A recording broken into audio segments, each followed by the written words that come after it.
All right, so we finished our first season with the Jets. Finished 8-8. Just missed the playoffs. A couple of 9-7 teams made it in, and Cleveland finished the best record in the AFC. And look at all those 10-6 teams in the NFC. Look at all of those 10 and a couple of 9-7s. Wow, talk about parity in the conference.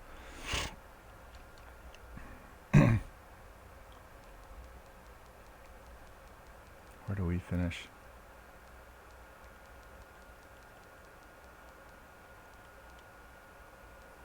One, 2, 3, 4, 5, 6, 7, 8, 9, 10, 11, 12, 13, 14, 15, 16th pick. 16th pick. All right. Let's go back over these stats real quick.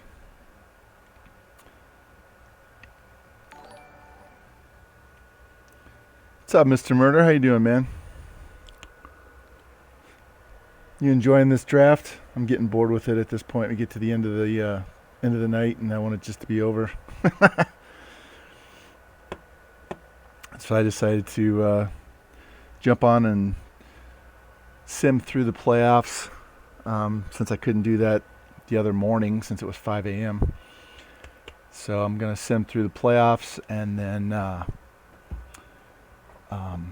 we're going to get into the offseason, do our signings, go through free agency, do the draft,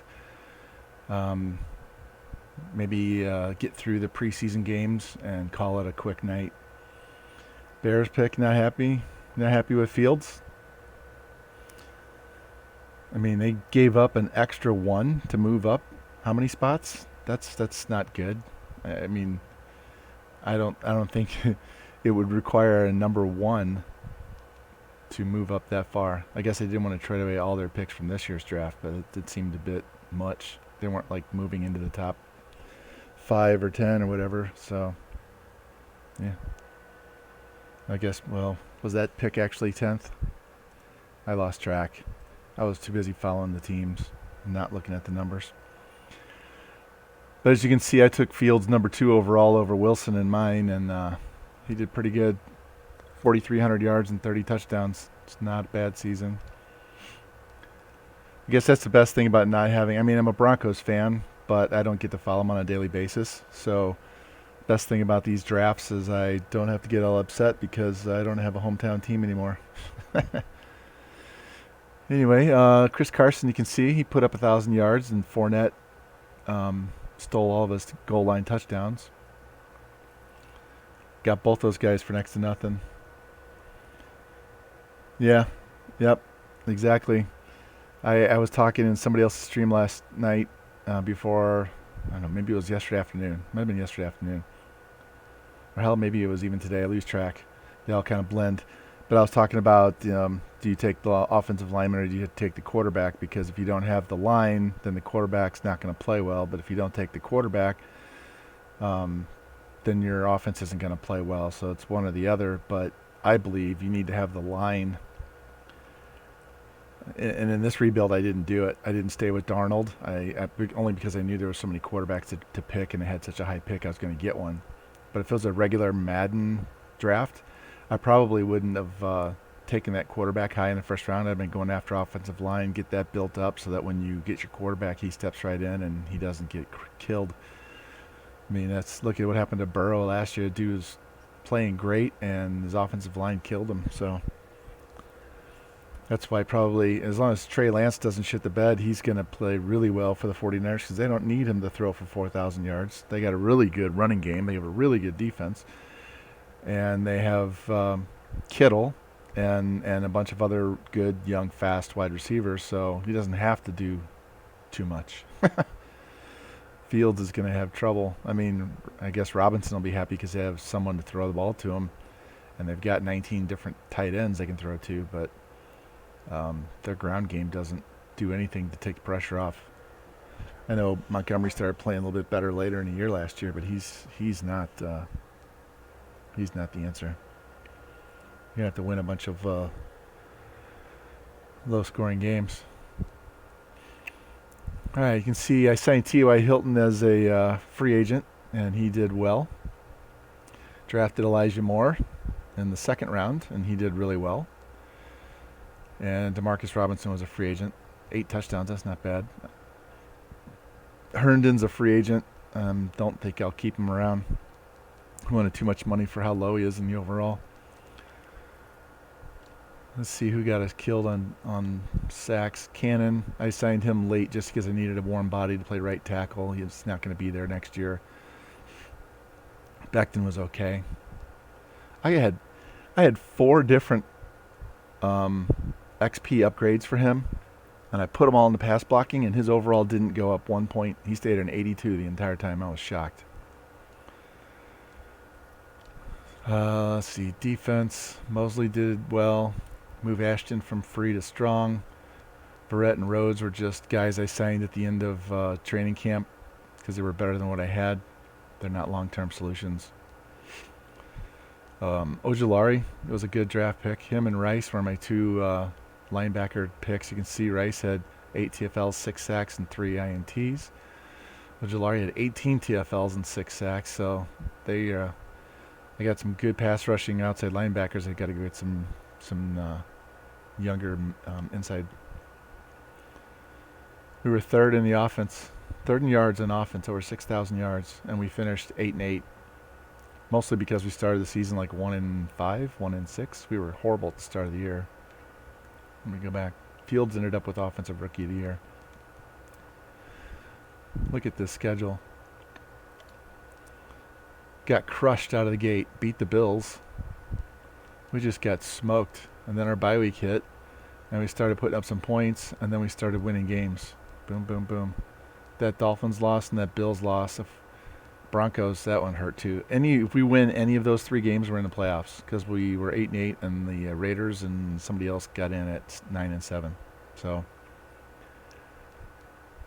hell, if we just win those 2 games, we win the division. So,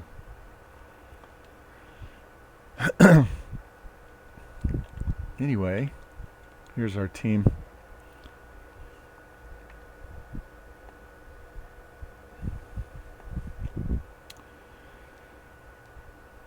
Got Carson, Fournette, and Geis all as free agents, all to these ridiculously low contracts. I don't know if you saw this last night, but Madden has a thing where if you offer high overall free agents this contract, they take it. 7 years, $3.85 million. It's $550K a year with no signing bonus, and they took it. I had Nick Chubb take it in a different offline one with the Lions. 99 overall X Factor, and he signed for the same deal. I think T.Y. signed for that same contract. Robinson was slightly higher. John Ross signed for that. So, anyway, we got a good start with these 2 guys. I traded a D-end off to the Patriots to get this guy. And then these 3 were just veteran signings because they were better than what we had. I drafted Vera Tucker, which is quite funny since the Jets drafted him in real life this year in the same round, first round. So, he needs a little more seasoning. Same thing with Edoga. They need a little more seasoning. McGovern's going to start at center next year because I'm not going to re-sign Shredder. We got to get a new tackle. But I think the draft doesn't have much in the way of offensive line. The Madden draft classes are just for shit now. They ruined the offensive line. You used to be able to get first-round picks in the late rounds. You used to be able to load up on offensive line easy without spending an high overall pick, and they killed that. So I got to get a new. Well, we got a Minahu, but I don't know if he's gonna. He's only 1 point less than Anderson, but I think I should be able to go draft somebody or find somebody in free agency that's higher than that. Charvarius Ward signed for a good, cheap contract. But I got veterans, Verrett, Peterson, and Rhodes, so they're all stopgap. I got to go get some young guys because all I have is Austin and Ward as cheap players. Not cheap, but young players. This is the guy I signed exactly opposite of how I signed the rest of those guys. So what I did with him is I gave him a huge bonus and only gave him $550,000 per year as a salary.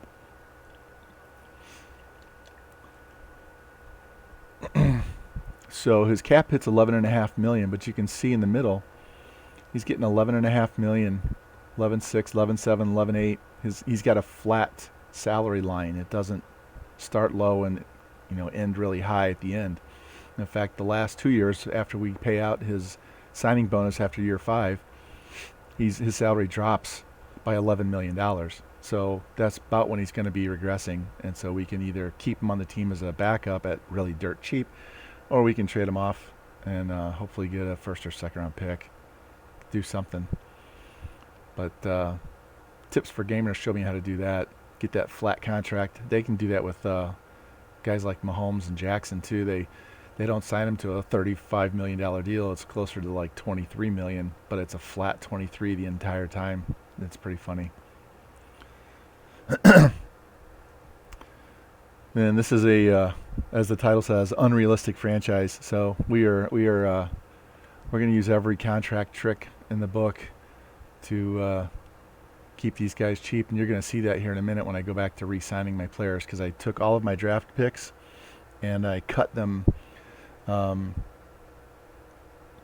cut them out of their contract, signed them to my practice squad, and then re-signed them back to the roster, and took a salary cap hit here. I'll show you this. So go under salaries. I have a $32 million cap penalty for this year, $50 million cap penalty for next year, but I also still have $107 million in cap space. So really, I have $157 million in cap space, but they're taking 50 out for a penalty for cutting all those rookie contracts. I did, and I cut him out of his deal. So I'm cheating the system a little bit. Don't care. I'm just trying to see how good a team I can get. So let's look at the playoff brackets. We got Washington ended up being the number 1 seed out of all those teams that went 10-6, and Cleveland's number 1 in the AFC. They were like 12-4. They had the best record in the entire league. So anyway, we're going to advance this past the wild card week and see what happens. So Dallas beat Tampa 27-17. San Francisco beat the Rams 24-8. Green Bay beat Falcons 35-25. So Dallas takes on Washington, San Francisco, and Green Bay. The other side, Raiders knocked off Kansas City 23-22. They get to take on the Browns. Bengals beat the Patriots 38-30. Ravens beat the Texans 31-21. So those two get to play. So that's quite interesting.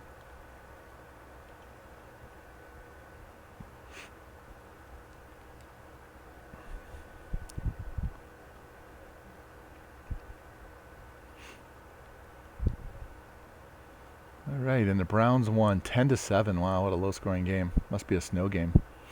Bengals won 24-17, so the two Ohio teams are going to play each other to go to the Super Bowl. San Fran knocked off Green Bay by a field goal, and Dallas beat Washington, so it's probably going to be Dallas and the Browns. Let's find out. Yeah, it's 49ers and Browns. Oh, they killed them 42-21. And the Browns win by 8.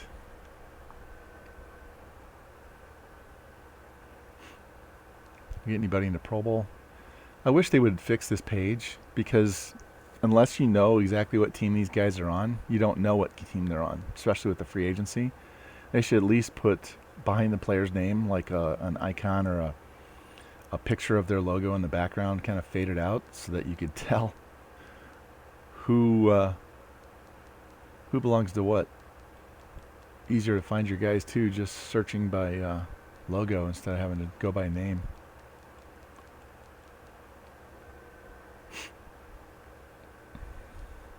We're not going to play the Pro Bowl. We're going to skip that.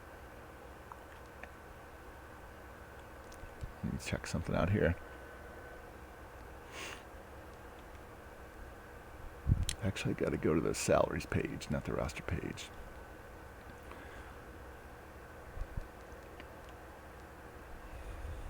All right, Wesco, Hudson, Huff.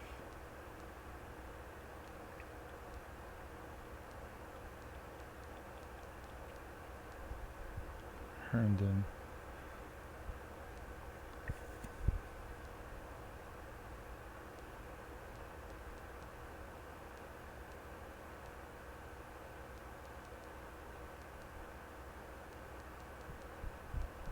Okay.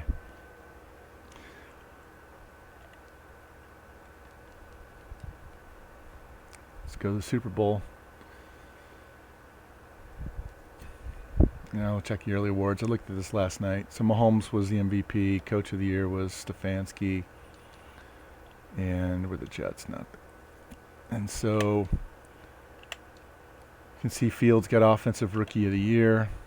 Rice beat out his teammate for Defensive Rookie of the Year. So our rookie class was really good.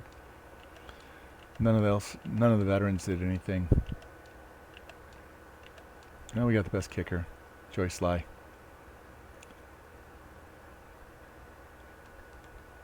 All right, let's get back to scouting these guys.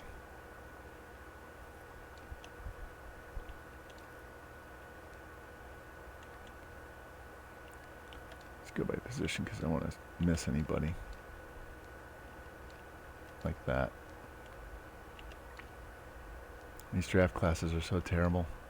They don't make it so that any of these guys can walk in and start right away. Looks like we got some defensive end options, which is good. I need a new left end. Definitely need corners.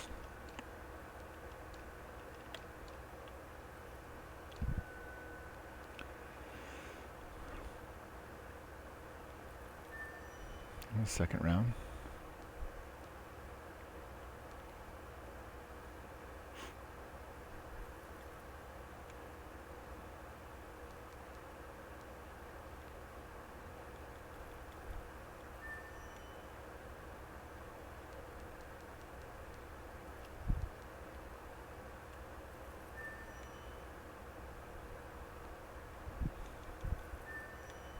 Got a lot of guys.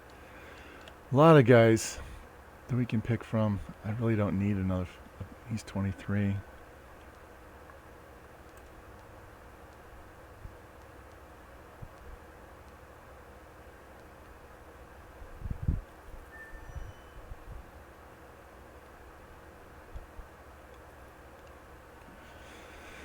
All right. Getting it to the bottom of the barrel, trying to find those gems.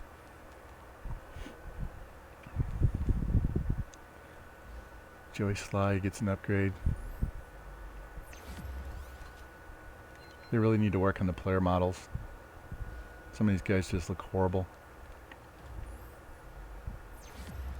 Alright, now he's a scheme fit. That's good.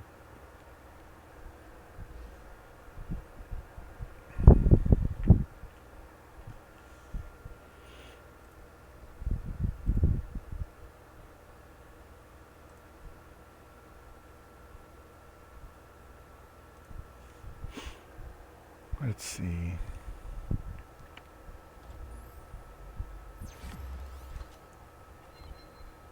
Get his accuracy up. All right, he's up to an 80. What are his ratings? Medium accuracy, short accuracy, deep. He's really good accurate. He got an increase in his throw power. His awareness just needs to go up. Under pressure's good. Break sack could be better.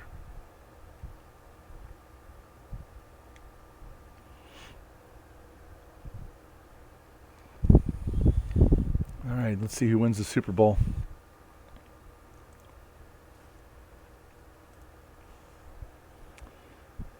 San Francisco wins by 3.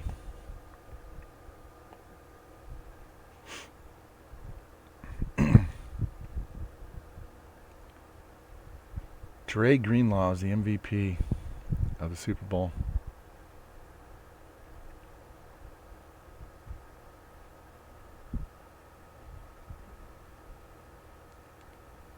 Let's see who retires. Trent Williams finally retires.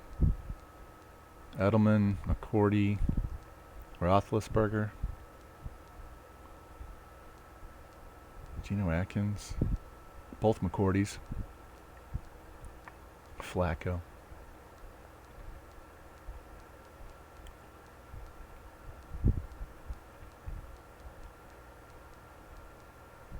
Bruce Arians. Well,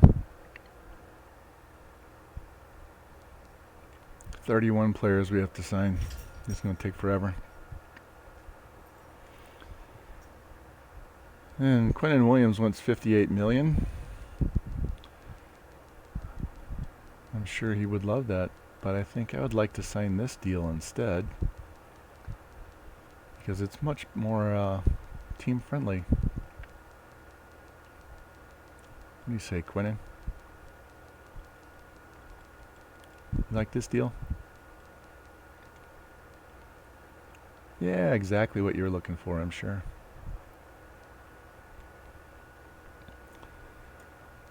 So any player that is in their rookie season, first year, second year, or experience, right there in the middle. If the experience year says rookie, 1 year, 2 year, you can put them on your practice squad and immediately put them back on the roster. You'll have to deal with cap penalties, and their salary may shoot up just for that 1 year. But then at the end of the year, when they want a new contract, they will take this deal every single time. How would you like to pay your quarterback $3.85 million for 7 years? All the way up until he's 30 years old, he's not going to make any money at all. We're not going to have any problem at all signing anybody as a free agent or re-signing anybody that's older, that was older than 2 years, 2-year contract.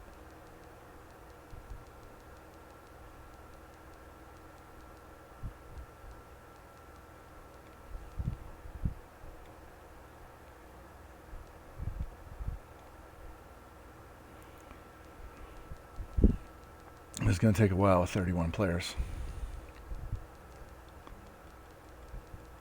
If I wasn't archiving these to YouTube, then I would put on music in the background to at least help the time go by a little bit better. I turned off all the music in game so I wouldn't get a copyright strike. Even though the stupid music is in the game, a game that has been paid for, I don't understand why that's a copyright issue. You've already been paid for the music by EA.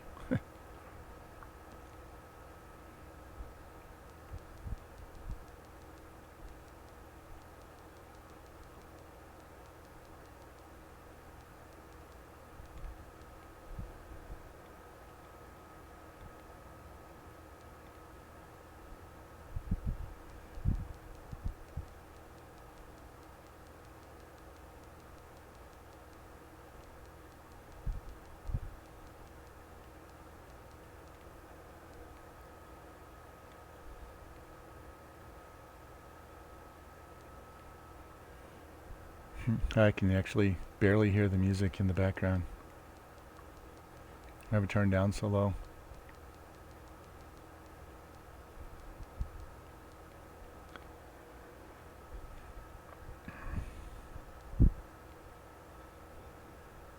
This will be nice, not having to pay a punter.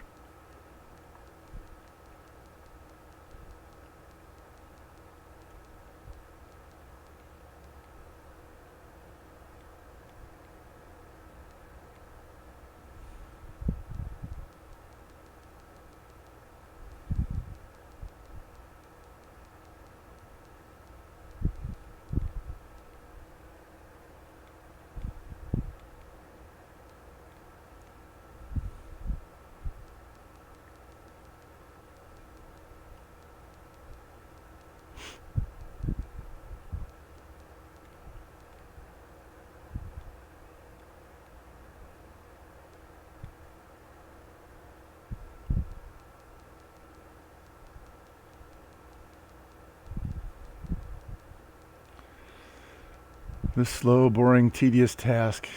Once we get through this first year, it'll just be draft choices that we're doing this with instead of the entire roster. So it should go much faster in the off seasons going forward. But it's just part of the tedium that we have to go through with using this contract exploit.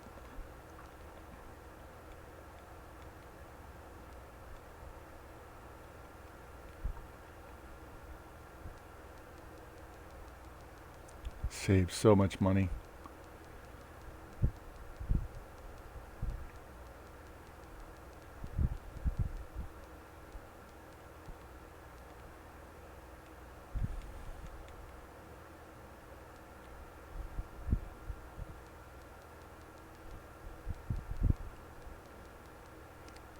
It also makes it 10 million times easier to trade because the CPU does not understand salary cap and how to not oversign guys on the CPU teams, or how to trade away bad contracts to get under the cap. It still just looks at the overall and doesn't look at the money. I've actually tried to trade like a 75. I don't know if he was a rookie or a second-year player. Might have been a second-year player. He was a 75 tackle. And I was trying to trade him to the Chiefs and get their first-round pick, but they were over the cap. So I said, well, give me Eric Fisher back. I'll just swap you your old tackle that has a bad contract for a brand new, basically second-year player, making next to nothing. But you got to give me your first-round pick, or even give me your second-round pick, and it wouldn't give me either. It would not help itself. It was ridiculous.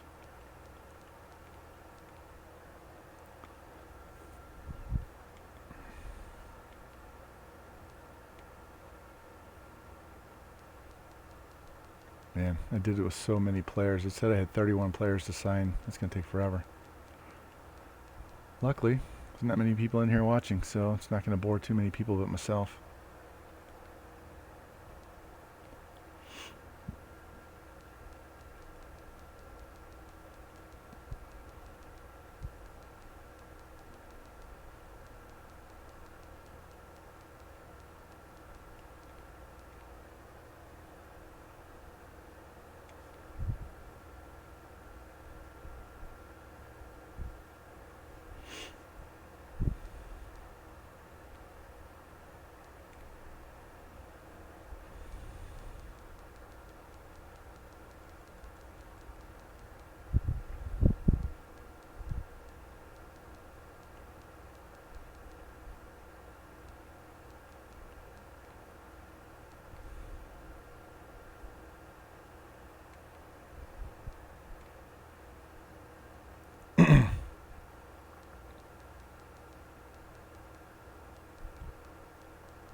This is when you would kill to have a keyboard so you could just type the numbers in instead of having to use the controller.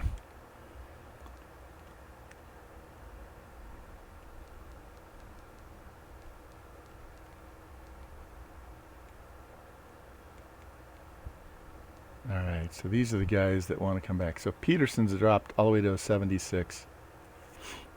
3.1 million for I'll wait. I didn't even sign him for that much. And his man's on down to a 75. I could probably get him back for that much or less as a free agent, maybe even a younger player. Herndon still wants 13 million over 3 years. He's only a 60. I'm sorry, he's 26 years old. He's only a 73. No. 9 million for 1 year. I have plenty of money. You know what the hell? He'll probably turn it down. Yep, that's fine. Go somewhere else. I don't care. Verrett's still an 81. Alright, I'll pay it for 1 year. Nope. Okay, that's fine. Xavier Rhodes, 5 million as a 78. His man's not as good as Verrett. I'll let him go. Let him go. Let him go. Alright. We are done. That was 31 players. 50 million, $50.5 million cap penalty right now. What's it say? It says I have a $50 million cap penalty, but I still have $89 million in cap space, even with a $12 million rookie reserve. Let's go look at I forgot what our draft picks were. In fact, I'm going to switch pages because I need to type in our draft picks over here.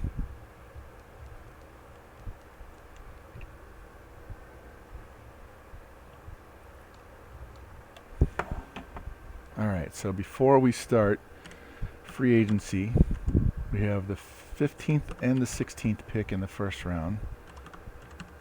Second round, we're picking 48th overall. Then we pick 80th overall. 144, 176, 182. So you don't have a ton of picks, but we got 3 of the top 50. So that's not so bad. Not so bad.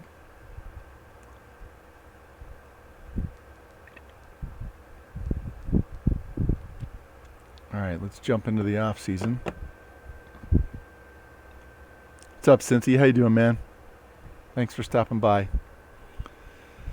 We are going through my first off season with the Jets here. I just re-signed all of those guys that I cut out of their rookie deals last night before last, whenever it was I streamed. I cut all those guys out of their rookie contract. What's up, Hein? Thank you. Appreciate the resubscribe. So I cut all those guys out of their contracts, right? And then I had to re-sign them. So check out my salaries now. Hey, Justin Fields. I got him for 7 years at $3.85 million a year. More. He had 1,000 yards as a rookie. Same contract. Look at Becton. Same contract. I'm not paying anybody anything. I'm paying this guy, but he's going to go away because I can eat that penalty of $830,000. I've got a young guy behind him. So you know what? Let's try and see if we get any kind of trade offers. Yeah, I did too. I watched it all the way up until like 4 picks to go. I think the Saints were maybe the last pick that I saw, and then I just got bored with it. When you don't have a hometown team, after the guys at the top of the draft, the top of the round go, it kind of gets a little boring. So, anybody interested in this guy? Even yellow interest, which means I could probably get a 3rd round pick, 4th round pick out of him. Yeah, nobody wants him. And why should he? He's 30 years old. So we're just going to cut him. Don't need him.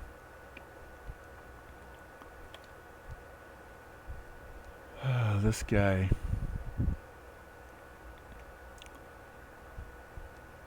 $7 million bonus. He's only got 1 year to go. He's a 74. You know what? Screw him. I'm already at a $50 million cap hit. So we're just going to cut him and see if we can do better.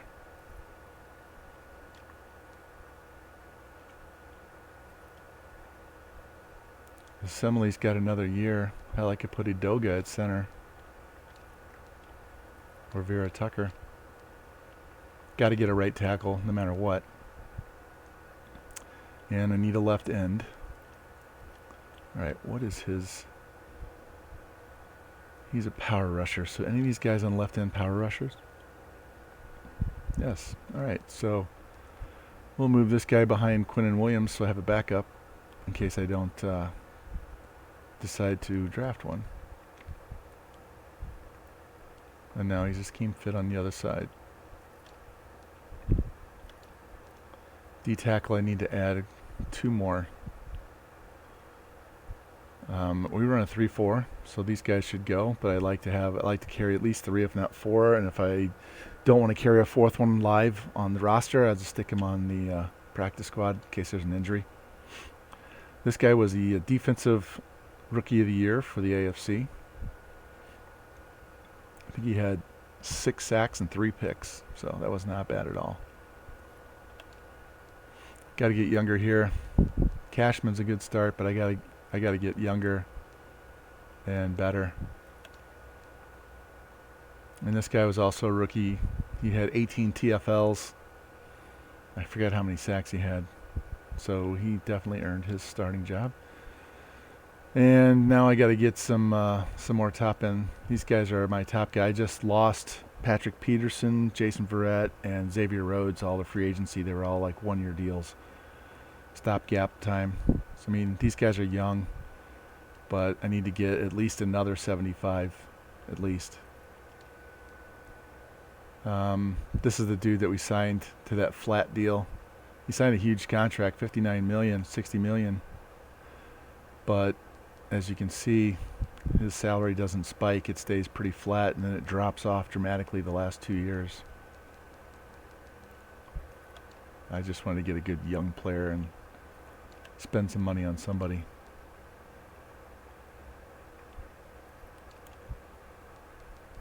Let's look at our worst penalty. Williams. This guy was beyond, he was too old. He'd been in the league too long, so I couldn't reset his contract. This guy is a rookie, and I didn't reset his contract. I'll have to take care of him this year, so that I'll push him off and he won't be on the same path as the other ones. Got 2 more years of Mosley. Fant is going away. Only got $1 million penalty. We're cutting him. Yeah. And I made the mistake in some of my other dynasties, my other franchises, I mean. I had the sliders a little too high, trying to get some of these new draft picks progressing up to the same level as the veterans, so that wouldn't be a huge talent drop-off. And there was guys that were like 80 overall wide receivers that are sitting out there as free agents because nobody needed them. So again, you gotta play that straddle the fence thing where you want to give them XP so they get better faster, so they can replace the older guys when they retire. But if you push it up too far, then it makes it completely useless. You might as well turn off the salary cap completely. Let's see. So I'm not really paying anybody anything after those guys. So yeah, $53 million cap penalty right now. But as you'll see, I still have $114 million in cap space. That is my cap space. So subtract 53.7 and 12.1. So I'm still in good shape. In fact, it'll tell me on this page. I have $77 million to spend on free agents. And it's probably going to be, it's up revamp. It's probably going to say I've got $200 million to spend next year. So let's go see what top players we can add, because we know, look at Aaron Jones. I just signed, all right, Aaron Jones is 94. In my Lions offline franchise, I signed Nick Chubb, who was a 99 overall X Factor. I signed him to that same $3.85 million deal over 7 years. We could go get JJ Watt, and play him. He would be a good placeholder. He's only got one bid. Schwartz, he wants $15 million for 1 year.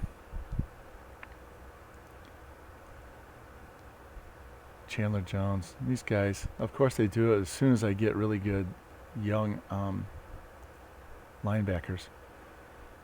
Harrison Smith. I could afford to get all of these guys with all that. Look at Baker Mayfield's a free agent. Gallup. I don't really need a wide receiver. What is Hicks's? All right, so his run stopping, he's pretty balanced. No one's even putting an offer on him. Tell you what, he's 32. What's JJ? He's 33. I have X Factor stuff turned off, so those extra traits really don't mean anything. It's just their overalls and stuff. So why should I pay JJ that when no one is offering Hicks anything? So I'm not going to give Hicks, I'm only going to give him a 1 year deal, but we're going to crank it way down.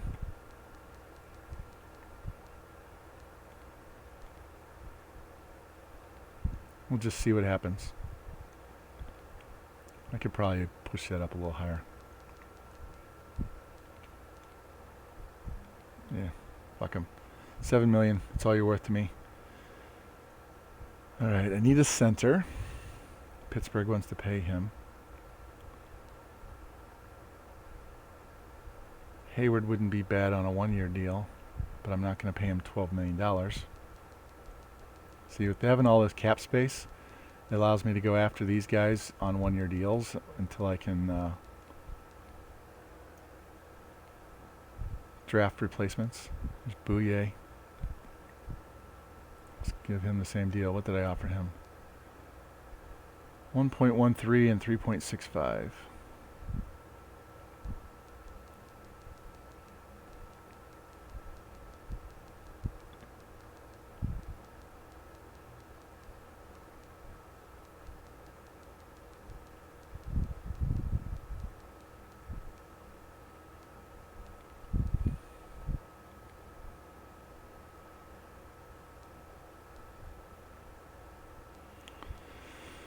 All right, let's see. Tom Brady's a free agent. 45 years old. Unbelievable. All right, McGlinchey. He's 27. This is a case, no one's offering this guy any money, so I'm not going to really underbid him. I'm still going to give him $3 million. But if he wants to come play for us, you'll take that. Let's get off this page and go where we actually need help. So we don't need a left tackle, although my Lada is a 75. He could actually kick in and play guard. He'd be better off as a guard. So let's lowball him since no one wants to pay him. In fact, we'll do this.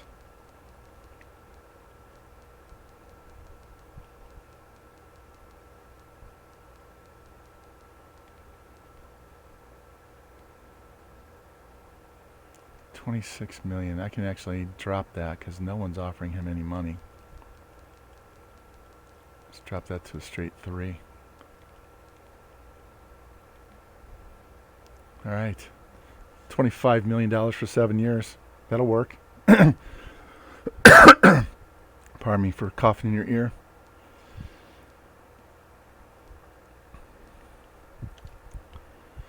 Got guards there that are good. Do need a center.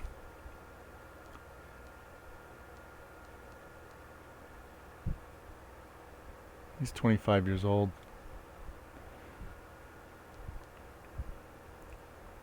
$10 million, huh? Let's see if he'll take this first.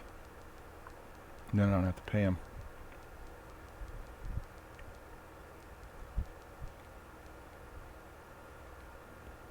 Especially since he's not a star or higher. When I have a star behind him, they can just trade spots to Castro.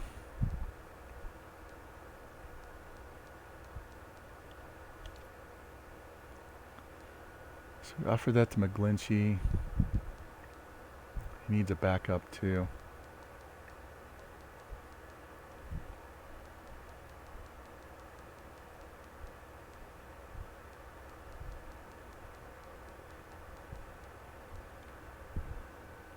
Not a real big fan of this guy, but he's just a warm body, so I don't have to draft somebody. And if he takes this deal and I draft somebody better, then I can cut him and it doesn't cost me anything.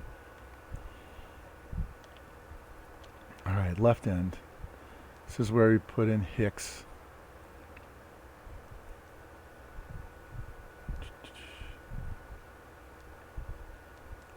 Let's actually do this the opposite way.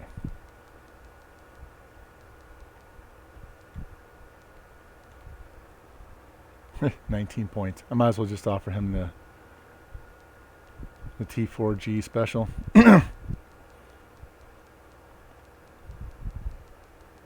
a better chance of signing him. This contract will be higher point total than that other one I just offered him. Yeah, see, it's 30 points. 79, but he's a speed rusher. Golston, need power rushers.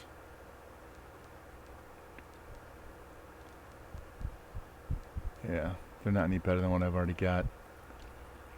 All right, need a couple of D tackles. Hurst is an 81. He's better than what we've got. And he would be a hell of a lot cheaper. So let's see if he'll take this. There's so many defensive tackles in the draft that I'm sure I can find somebody if I don't get anybody as a free agent. I got to spend my picks on something. And I have the 15th and 16th overall pick in the first round.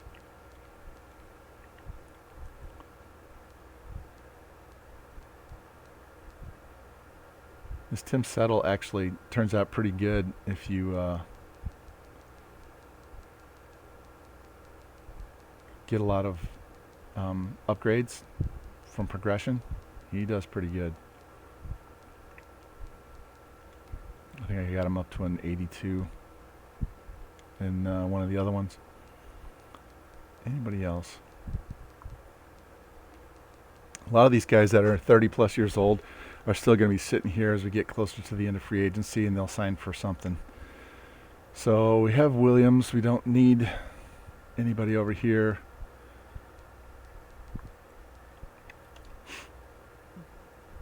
Don't need anybody here, even though Vaughn would be nice. Do need a middle. This guy would be perfect. So this is a case where I have tons of money. He wants 17 million, right? 17 million over 3 years. Let's drop that down so I get it right. He wants 17 million. Let's try, what does 13 say? It's 87 points. It's more points than I need to offer. I mean, that can knock him down closer to 3 million.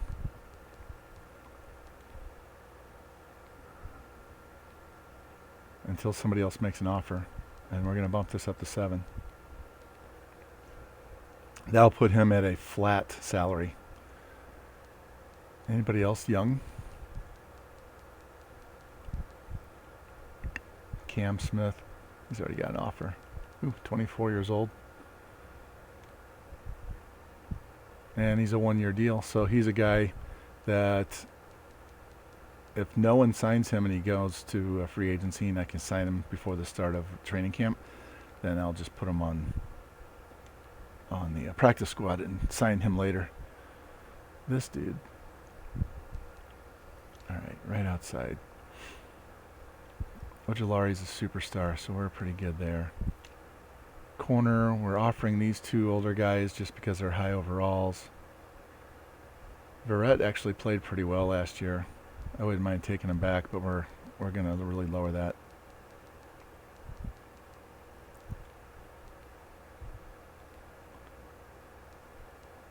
Trey Flowers. Anybody 25?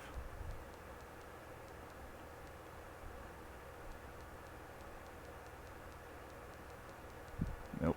All right, so let's go back to the 75 range. He's 26 years old. And he's pretty flat.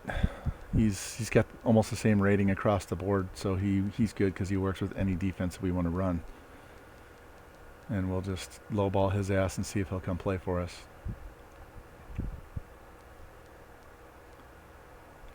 This guy flat too? Oh yeah, we'll do the same with him. What this will do is if I can't find a D-back in this draft, it'll buy me another year or two to find someone in a subsequent draft to replace these guys with a good young player, maybe with a dev trait. Wide receivers and DBs, I treat the same. There's so many of them, and you can get the veterans you can get for a 1-year deal and just live with them for a year. You go year to year with all of them. Don't need any of these guys. Hunter Smith.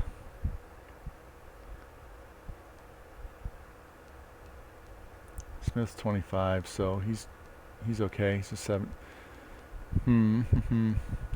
They went 19 million over 2 years. He's going to regress. He won't regress a lot because he's an X factor, but let's see what that would look like. It's for 2 years. What does that get me? 90 points, and I'm down the list. So I really don't want to pay this guy over 20 million bucks for 2 years. Even though he has an X Factor slide, I don't need to worry about him or him. All right, we're good. So we've got offers for Hicks to play left end until we get a good, solid replacement. Corner, corner, right tackle, D tackle, another corner, middle, D tackle, left tackle, more corners. We're going really hard on the offensive line because we got some age. Need to get some better players. So let's see how many of these guys decide to come back for that low ball price. All right, we got McGlinchey. Good. So we got our right tackle. We got Boyer. We got Settle and Hurst. So we don't have to draft a D tackle at all, which is kind of a shame because there's a lot of D tackles out there. So let's go look at our team now. And we'll do this by generate the best lineup. So now we got an 83 right tackle.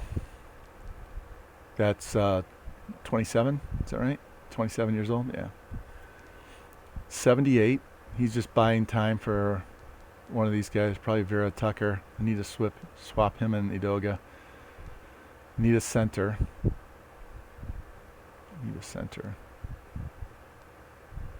Okay, we'll work on that.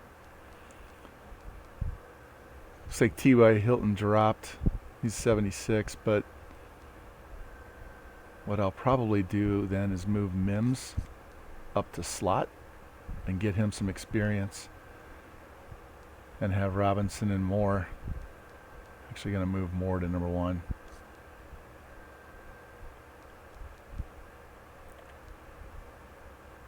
Defense. All right. We're pretty settled now on defensive line, defensive tackle. We could actually even go to a 4-3 if we wanted to.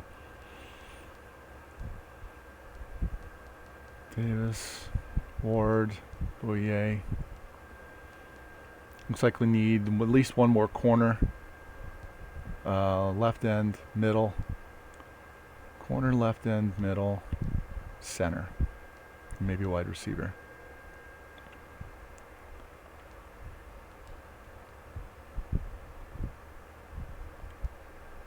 So, okay. They bid that up, that's fine. Hayward, it's 12 million. They can have him because Verrett is still getting out there. All right, they don't like his offer, so we'll update that. Mailata is still sitting out there. He could move into guard, and one of the guards could go play center. These are younger corners. We'll let him go. There's a center, middle linebacker, and right tackle. He's a backup right tackle.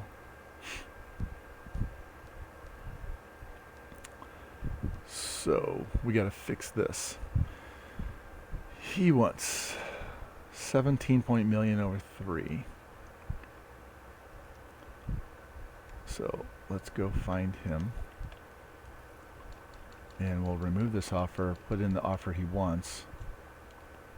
Let's see what that looks like.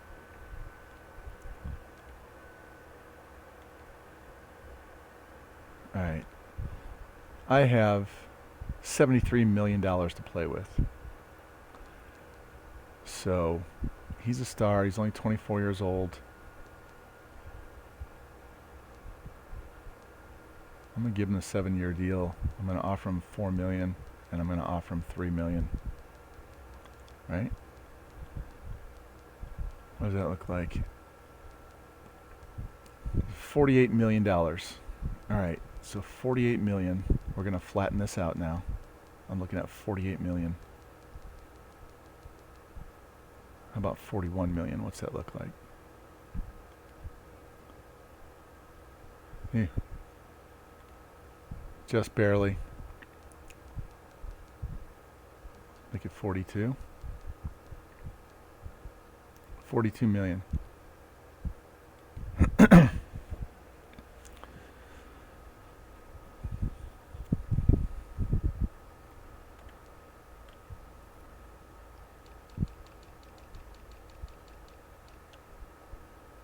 Hicks. Right. $29 million over 2 years. Left end.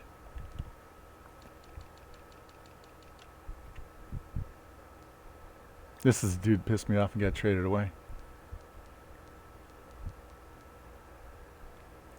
Let's offer him his fair offer and see what it looks like. It's way ahead. Alright, so we can drop that down.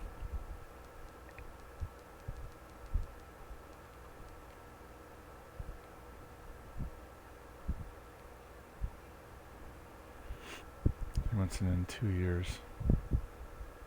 85. Yeah, that's fine. See if that works. I think there was somebody else, wasn't there? Red, Barnes, Mailata. No. Alright, so now let's go back to wide receiver. And we're going to go after Michael Gallup.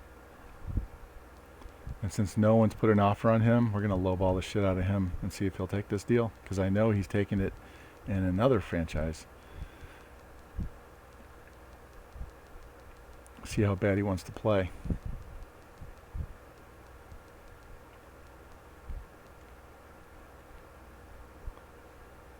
And tight end. Njoku, Boyle.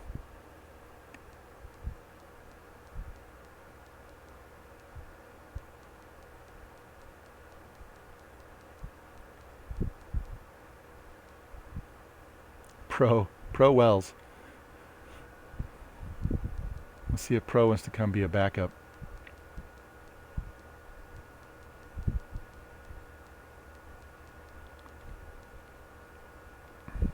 And remember, we're going to get $50 million back next year because of these guys.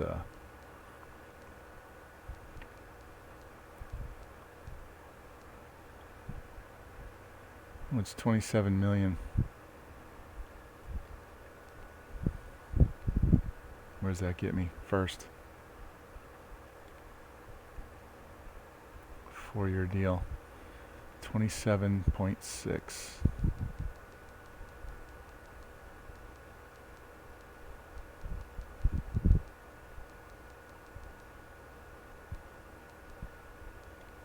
Where's that at? Second, all right.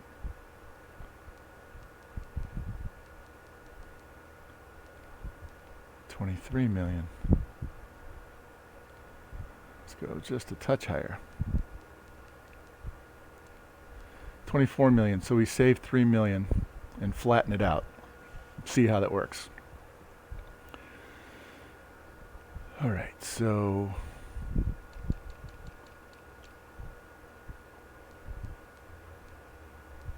J.J. Watt signed with somebody. Who did he sign with? He signed with Tampa Bay. Hunter signed with Washington. All right.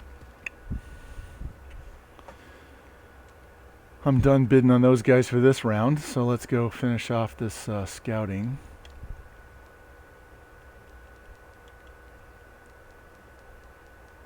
Anybody else? No.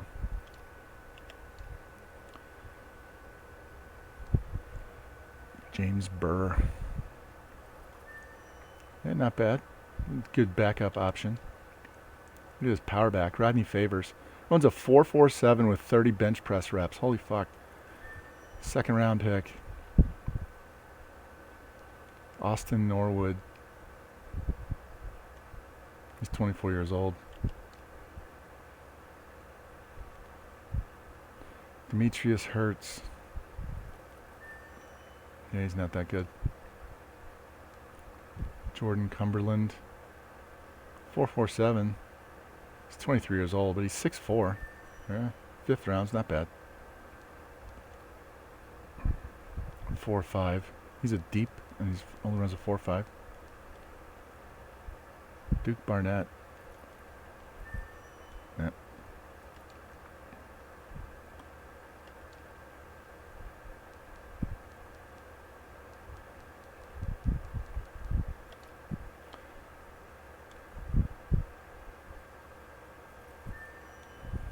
All right, so I wasted 5.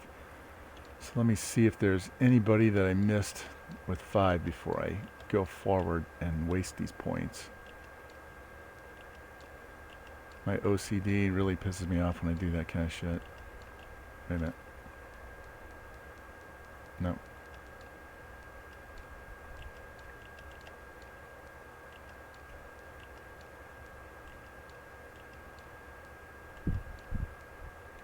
Alright.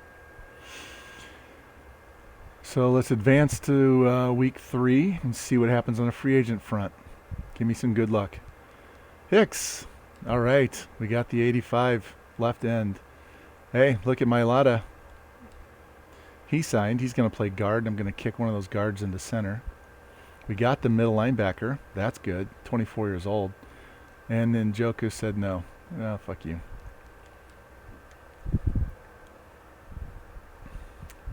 So, Gallup got outbid. Don't want him. Verrett's just sitting there. These guys are just sitting there. I don't need him anymore. Don't need him. Alright, so we're still looking at 2 corners and a tight end. And I need to get another tight end. I could live with Jordan Reed for a year. I'll even give him what he wants for 1 year. Alright. Let's go look at this team. I gotta move.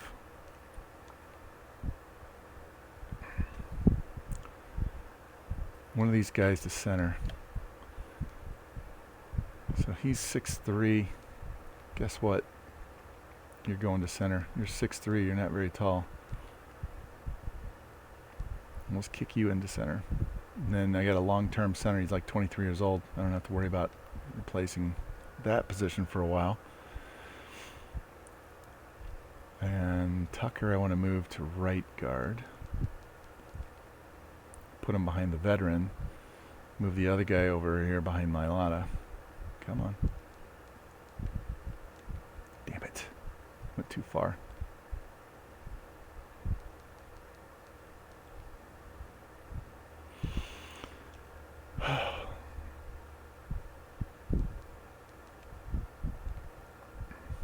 All right.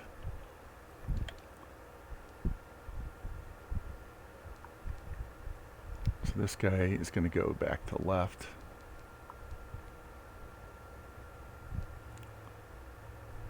I think Mailata's left tackle. I think he's listed at left tackle, so.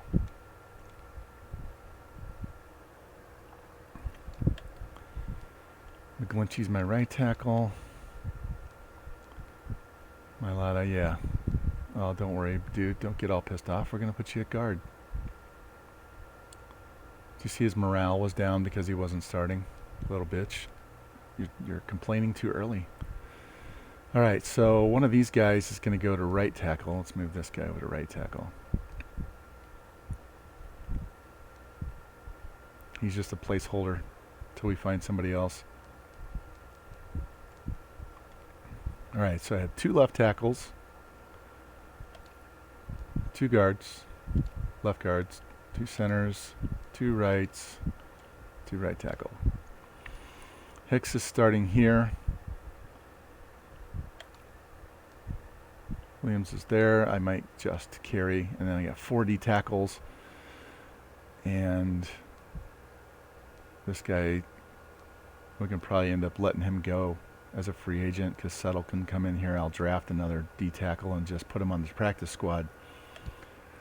Left outside, we got this guy who's a stud. This guy is a practice squad fodder. We got Barnes and Mosley starting. Cashman's backing up. Trevathan now can get cut. I don't need him. He's regressing anyway. So we're good at middle linebacker.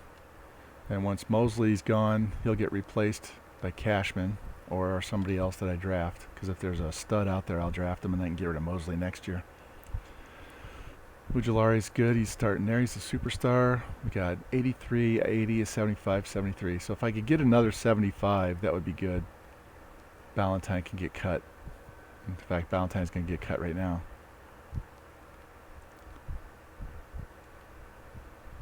So Guidry would go on practice squad if I can get another 75 or higher. If not, that's fine. We'll go with these guys. Good at free, good at strong. Could be better, but we're good. Kickers and punters are fine.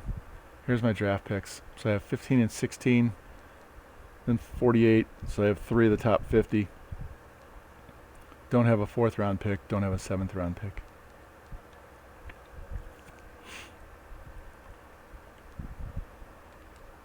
$53 million. So what is our cap space like now? All right.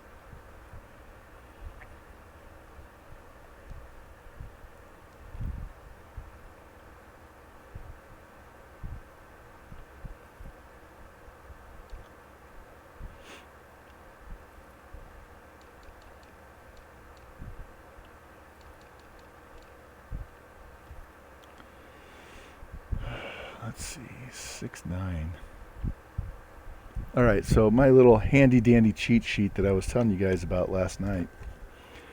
What I'm looking for on defensive ends.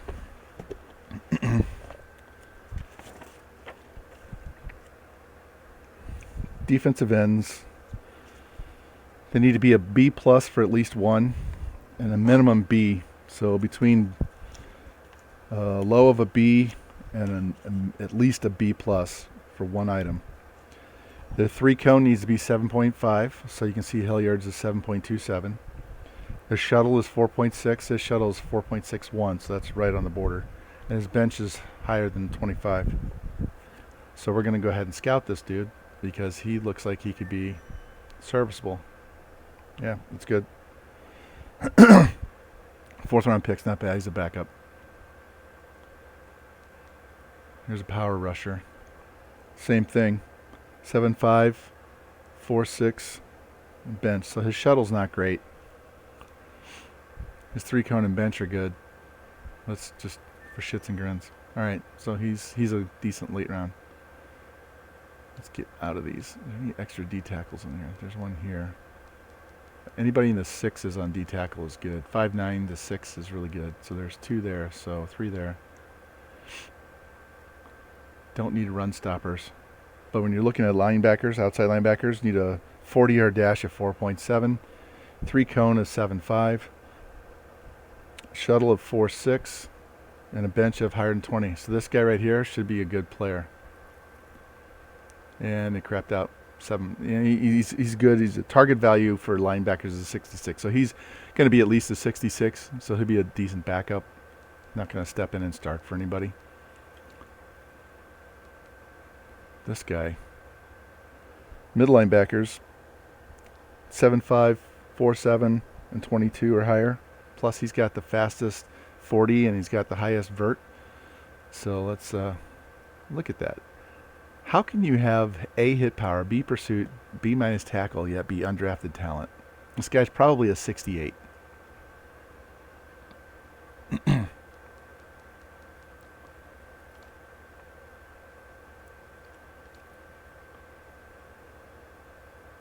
He's a zone corner. We don't run zone. 4.640. Yeah, you're a safety.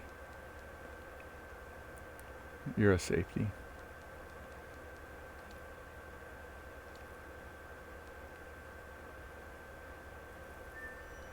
Third round.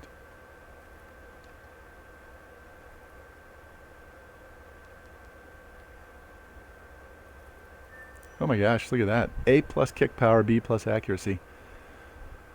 So he'd be nice. He'd be worth taking like well, I don't have a 7th round pick, but in the 6th round just to see what his stats are and then put him on the practice squad for a year. I mean, I've got a decent kicker that I've signed to a good contract, but let's take a look. I got 40, right? Let's look at this quarterback. Yeah, he's not going to be anything special.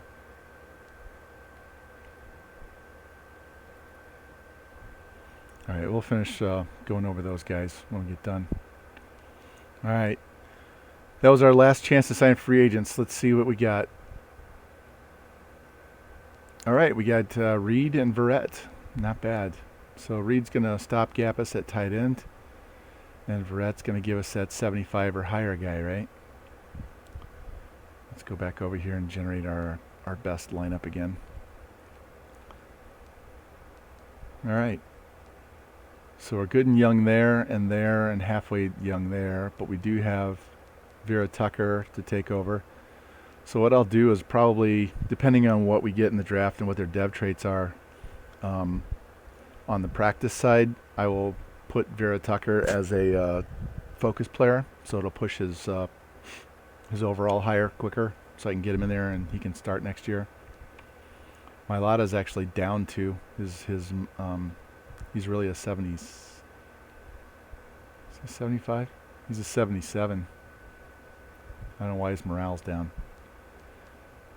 So we didn't get a wide receiver.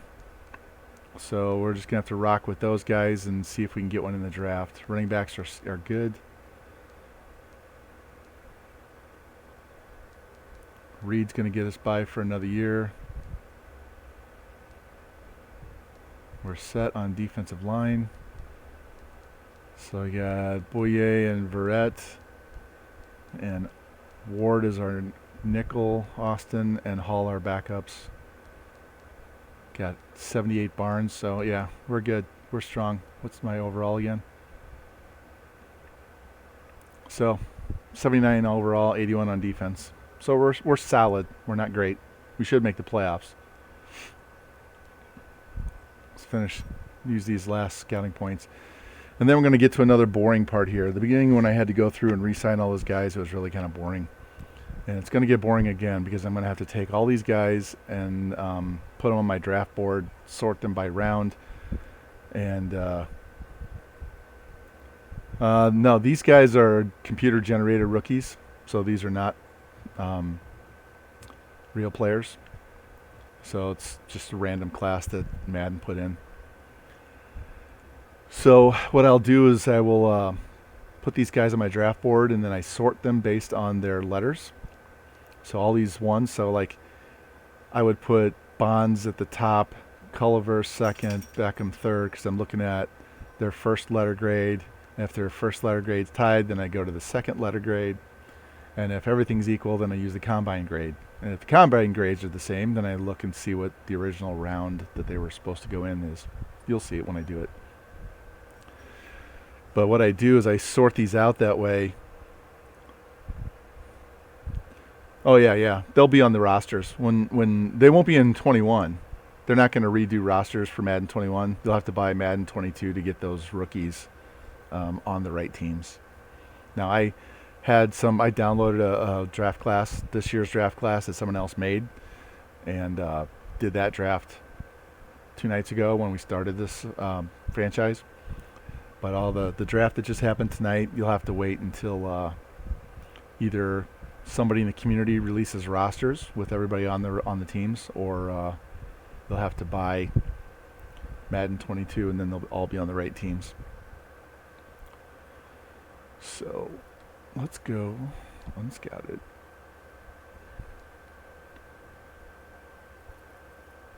Man, you should don't understand that. 4-6 is terrible.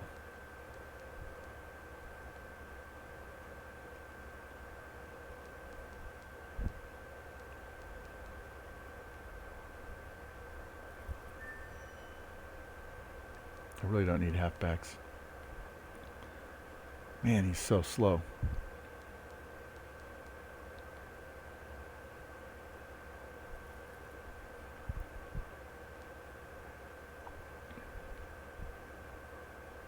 And he is slow. He's strong, but he's slow.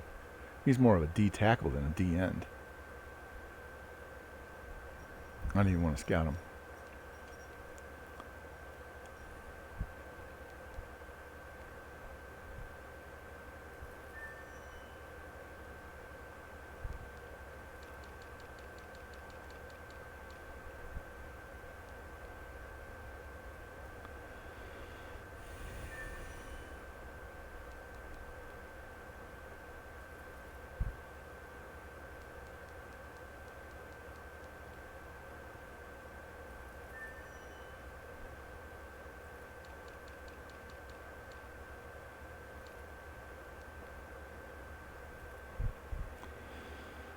All right.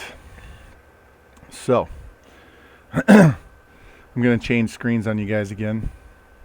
And I got to do a bunch of data entry over here. So, what I like to do is go over to the Trade Center. We did this last night. Go to Upgrade Position. Here. I clicked off too quick.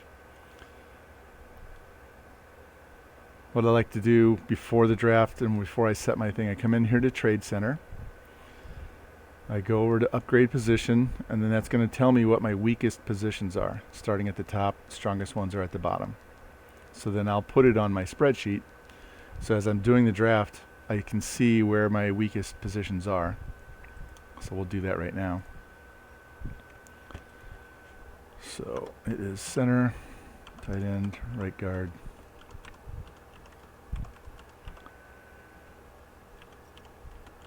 And this is really kind of all relative because we just drafted a bunch of rookies at some of these positions, so they're really not that weak. It's just that they don't have high overalls yet.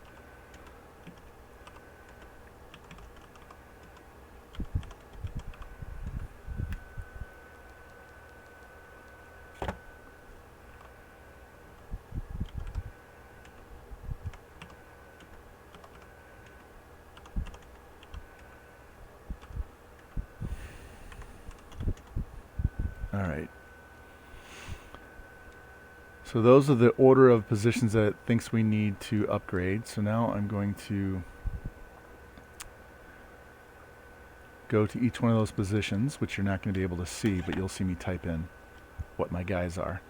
And this tells me where I have weaknesses. And I will also, if anybody is 28 years old or older at that position, I will denote them over to the far left, which you'll see in a minute. Oops. Because Jordan Reed is 31 years old. So I kind of keep track of guys approaching 30 because I know they're going to regress once they hit 30 or 29.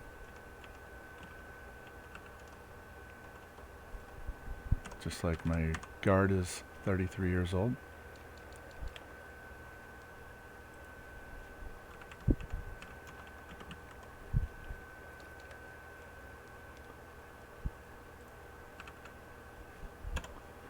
Here I can see in this one, right outside linebacker, it says that's my 5th position of need. Well, this guy is 22 years old. He's a 74 and he's a superstar, so I don't think that's a need. But I have a 67 backing him up, so that's why it's telling me I need to upgrade that position.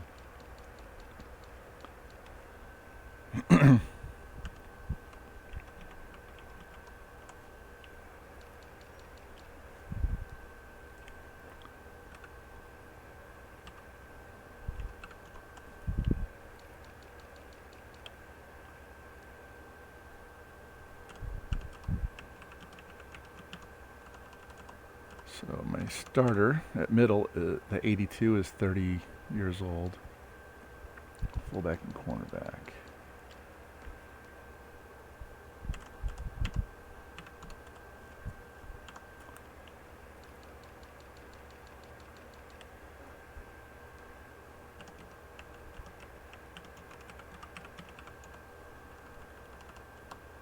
All right, so we got 2 guys that are 31 years old.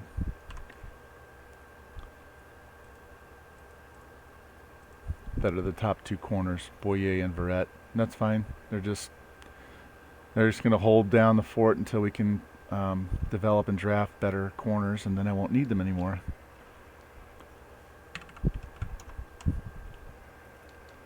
Kind of same thing with wide receiver. If there's a decent wide receiver, I will take one in the first round. Hilton is he's 32, so he's my only really old guy at wide receiver.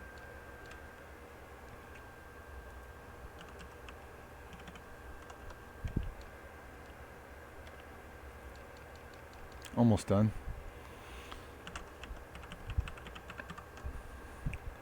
So you can see I do homework for Madden just like I do for NCAA football.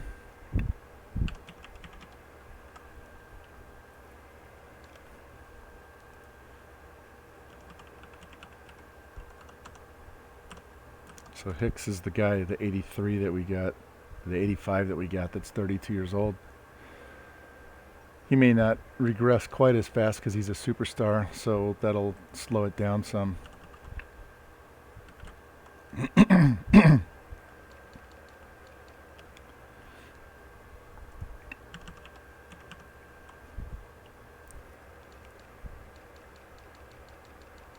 Almost done.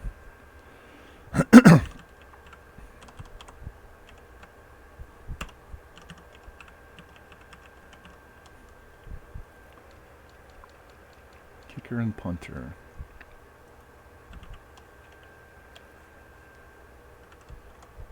All right. So that tells us what we need. We don't need a center anymore because I got the young guy there. In fact, I'm going to switch screens so you can actually see this. So quarterbacks were good, decently young. Rosen's a good backup. We're still pretty loaded at the top. Running backs, we don't have that as a need. This guy's young. If I could get somebody in the mid-70s at fullback, that would be good, but I'm not going to be upset if not. I'm going to tell you right now, if I get a wide receiver that's at least a 76 or higher, T.Y. Hilton's getting cut.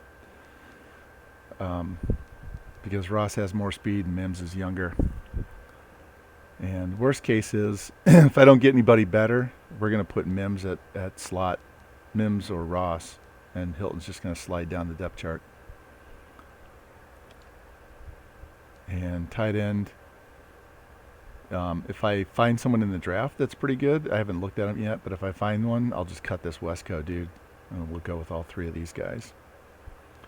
Tackle's good for a while. I mean, I could use a better backup in case he got hurt, but everybody's cheap. Mailata's going to be there for a while. He's got a young backup. He's going to be at center for a while. He's got a decent backup. He's a placeholder. We're going to get Vera Tucker. We're going to cut him out of his rookie contract this year and reset that and try to push to have him start next year. And McGlinchey's going to hold that down for a while. So we need a left end. If I get one, I'll get rid of this guy. And we'll still carry three. Right end would be nice to have a better backup, but that's not necessity in the draft. We're good here. If I find a steal, I'll take one because he's 27, and three of these guys are 27. This dude's got 83 speed at D tackle. Jesus. We're set there. And we're set for now there. Set there. Corner, we got some age. We got to take care of that by getting younger.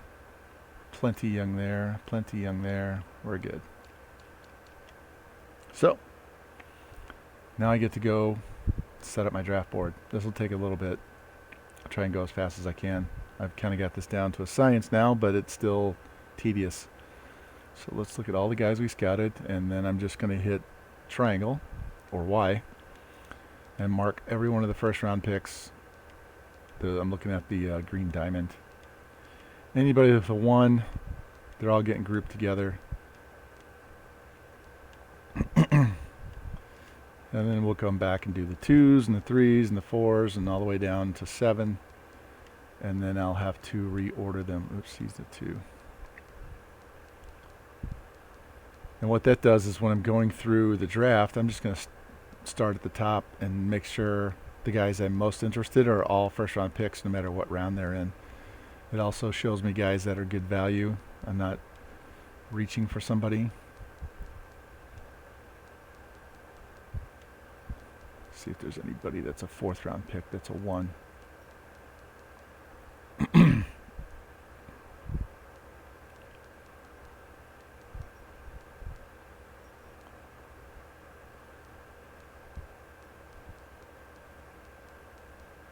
Anybody down here? Who's a 2nd rounder? Alright, so I got my 1s. Now I'll go back and do 2s, and we'll just do this until we get through the class. So of you guys that are still in here watching, if you're not just lurking, what do you guys think of the draft? Was anybody really shocked at any of the picks? Any picks for your teams that you liked, or other teams that you liked or hated, or whatever?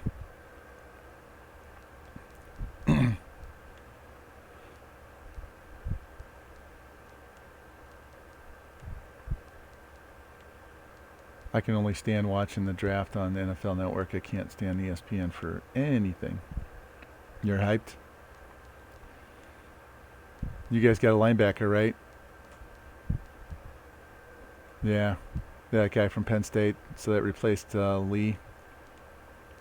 And it'll help with, what's his face, right? The one that keeps getting hurt. Yeah, I had seen him possibly going to Denver. But I guess Denver really wanted to get some more cover guys since they got to deal with Mahomes all the time. And Herbert.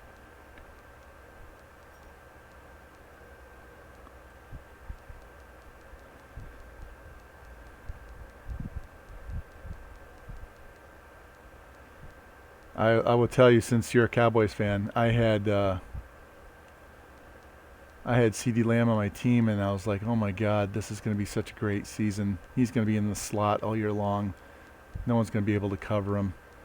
And he was just kicking ass for me. And then Dak breaks his leg, and he went downhill because, Mr. TCU redhead can't hit the side of a fucking barn if he's standing right next to it. Whatever games I did get to watch Dallas play, CD's wide open and he's like throwing it into the ground. It's like, oh my God. I'm not a Cowboys fan because I'm from St. Louis and we hated the Cowboys when I was growing up when the Cardinals were here. But when you play fantasy sports, I don't care what team you're on. If you're a good player, I'll put you on my team. But, and to top that off for you, I had Zeke. I thought, all right, Zeke. With this offense, with those wide receivers, he's going to be having running lanes open right and left, right? And no, he shit the bed too, because they had no one to throw the ball. Hold on. No one to throw the ball. So they just stacked the line on him, and then he kept getting dinged up.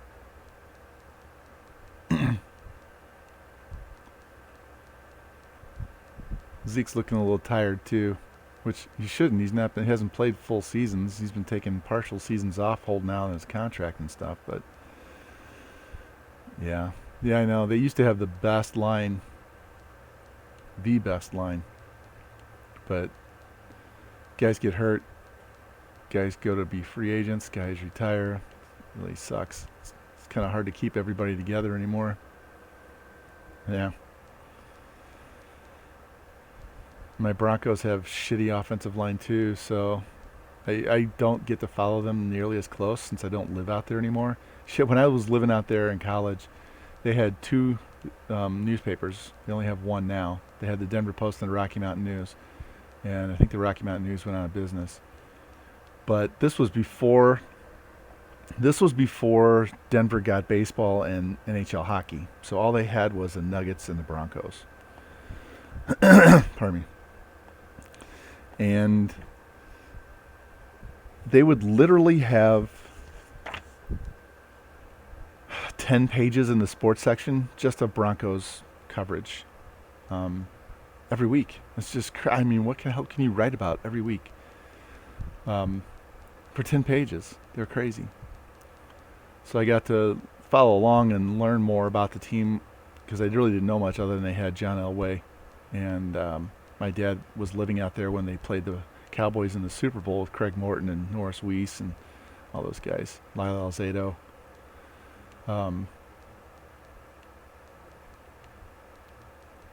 But their fans back in the day were so obnoxious that I started to not like them by the time I was done living out there. I was a Seahawk fan too, going back to Jim Zorn and Steve Largent and all those guys. But then, living out there, I started rooting for the Broncos, and they got to be too much. But I just can't believe the amount of coverage that they used to have. I can't imagine Dallas. I mean, you got the Mavericks and you've got the Rangers, but the Rangers aren't doing shit right now. And I don't follow the NBA anymore, so I couldn't tell you what the Mavericks are doing. Shit, I forgot. Lost track. Where am I at? 5th round.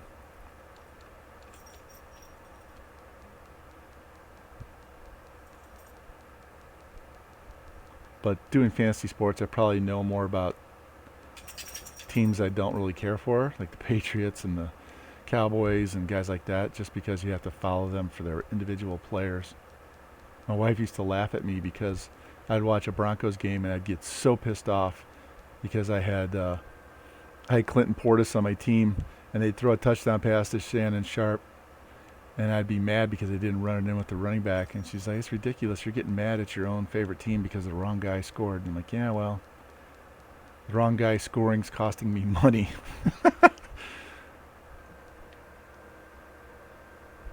Kyle Pitts. Yeah, I don't believe any of that shit. Just like I didn't think there was any way 49ers are going to trade up that high to take Mac Jones. Not a chance in the world. It had to be Fields or it had to be Lance. That was the only options. All right, let's go set this board.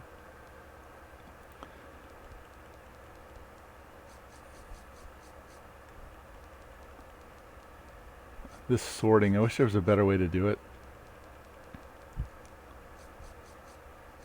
But this is the only way that I can keep track of guys in the draft and know what values I'm getting. Otherwise, it's just this big, huge ass board and the numbers don't make any sense. Yeah. Mac Jones is a product of Alabama system. Their team is so dominant. Their offense and defensive players, their offense and defensive line are fucking NFL players, right? So they just dominate these other small schools. It makes it easy for the quarterback to succeed. I mean, the wide receivers, you have to have the talent to play wide receiver. I don't care what level you're at. So their stud wide receivers are studs no matter what. But the quarterbacks, you know, we saw fucking Trent Dilfer won a Super Bowl with the Ravens, right? He's nothing special. All right, so here, this is what I'm talking about. You can see Darrell Reynolds and Shannon Waters are both 6th round players if you look at the red triangle. They both have 3rd round projections. Their first 2 letters are B minus, second 2 are B minus, third are C plus, and then the combine grade is 6.3 and 5.7. So they're essentially equal, and they play basically the same position, except Reynolds has a higher combine, which means that's all his, running, jumping, acceleration, strength, all that good stuff. So he's just a better athlete. So that's how I set my board. So right now I'm going through and I'm setting this board up based on their letter grades and then their combine grade if that's as a tiebreaker. This really helps when you're trying to make a decision in the middle of the draft. You don't have to go back and forth. Well, they're already side by side and you don't have to do anything. Look at this guy. He's got 8th row power, but he's a 6th round quarterback. He's a 1st round quarterback, but he's got 6th grade talent.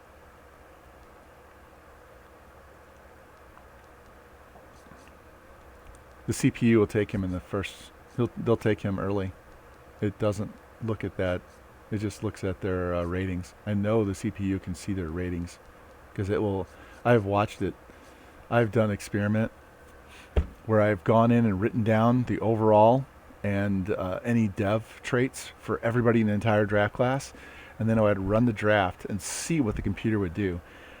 And it would, if there were 2 guys that were tied, and one had a star dev and one didn't, it would take the star dev guy first. Or if there was a bunch of guys like wide receivers that were like 68 that were like supposed to be 2nd round picks, but they projected out to be 4th, 5th, 6th round picks. And then there was some dude way down the list that was like a 75 normal. It would go all the way down the list and grab that dude before it would grab the other guys listed higher. So I know it cheats. I know it cheats and it knows the ratings on these guys.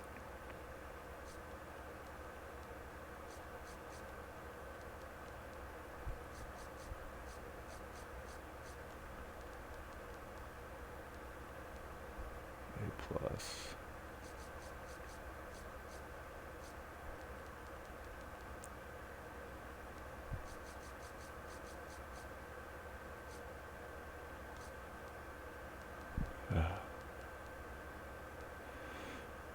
This always takes way longer than I want it to.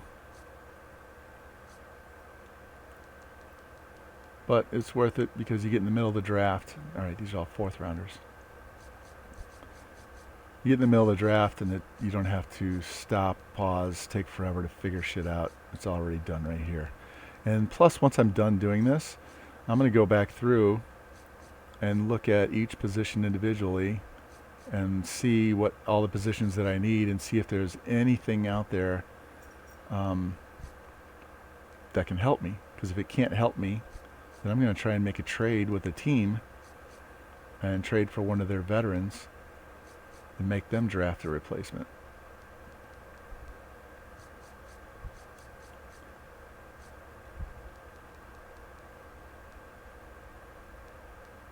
If it would give you all this information before free agency, then you could decide which positions are going to be shit in the draft and go try and fill those with free agents.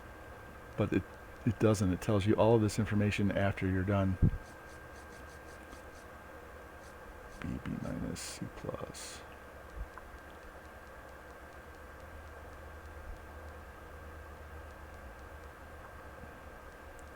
All right, we're on to third round.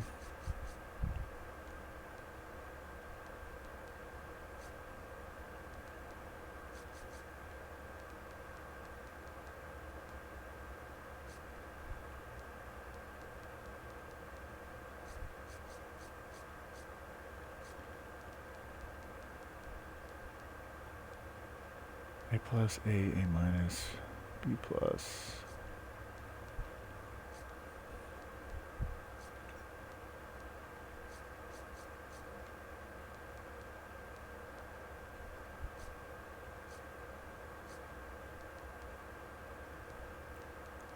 All right, we're almost done.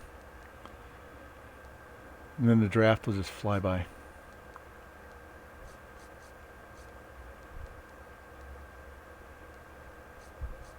And all this is just for a stupid video game. Can you imagine what they have to do in real life to go through all this shit months at a time to get all this stuff ready? And they have way more people on their boards than this. All right.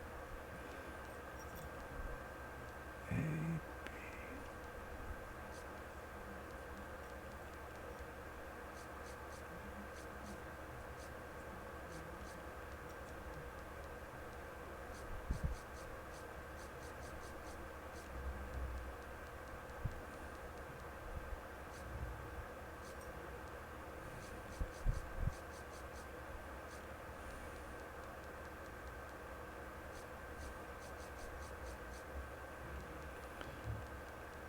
Another thing that's annoying about this particular Madden, that is a great movie. You should watch Draft Day since it's really good. It's not overly realistic, I'm sure. A lot of creative license, but it was a good movie. I watched it just recently with my wife, actually. It was on TV when we sat down to eat, and I just left it on, and she got hooked into it and sat and watched it with me. It's pretty funny. Although she likes Kevin Costner. I like Costner too, but he's still Hollywood trash.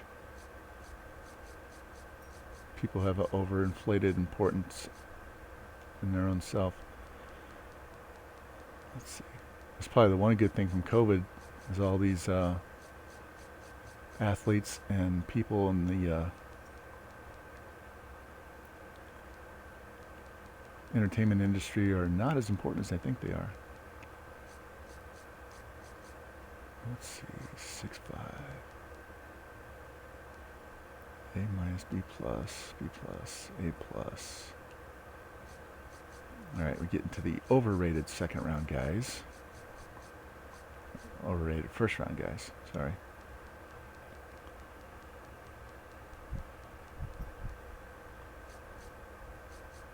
This guy's overrated, but I'd still take this guy. This Gabe Hogan. 4.6 on his 40. He can jump. He's got good quickness, and he's got decent bench press. So even though it says he's a bust, mid first round, mid second round talent. He just won't have a star dev or anything like that, but he would definitely be worth taking on this team, even for a year or two till find someone better. B plus. All right, see this guy? I've noticed this. Yeah, love of the game is good too. Definitely good. Look at this. Rashawn Weatherspoon, this guy right here. This first round left tackle that's got second round talent. I've noticed that if you... No, I don't want to reorder. If you look at their grades, he's got B plus. Usually they go from high to low, not low to high.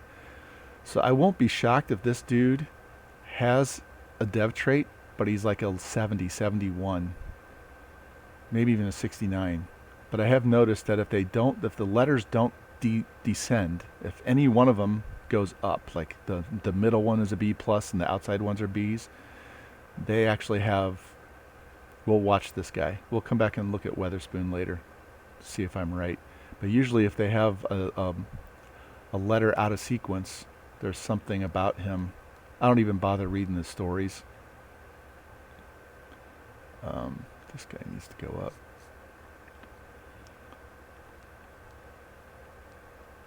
I have contacts in tonight. These are just my readers, and my eyes are dry as shit.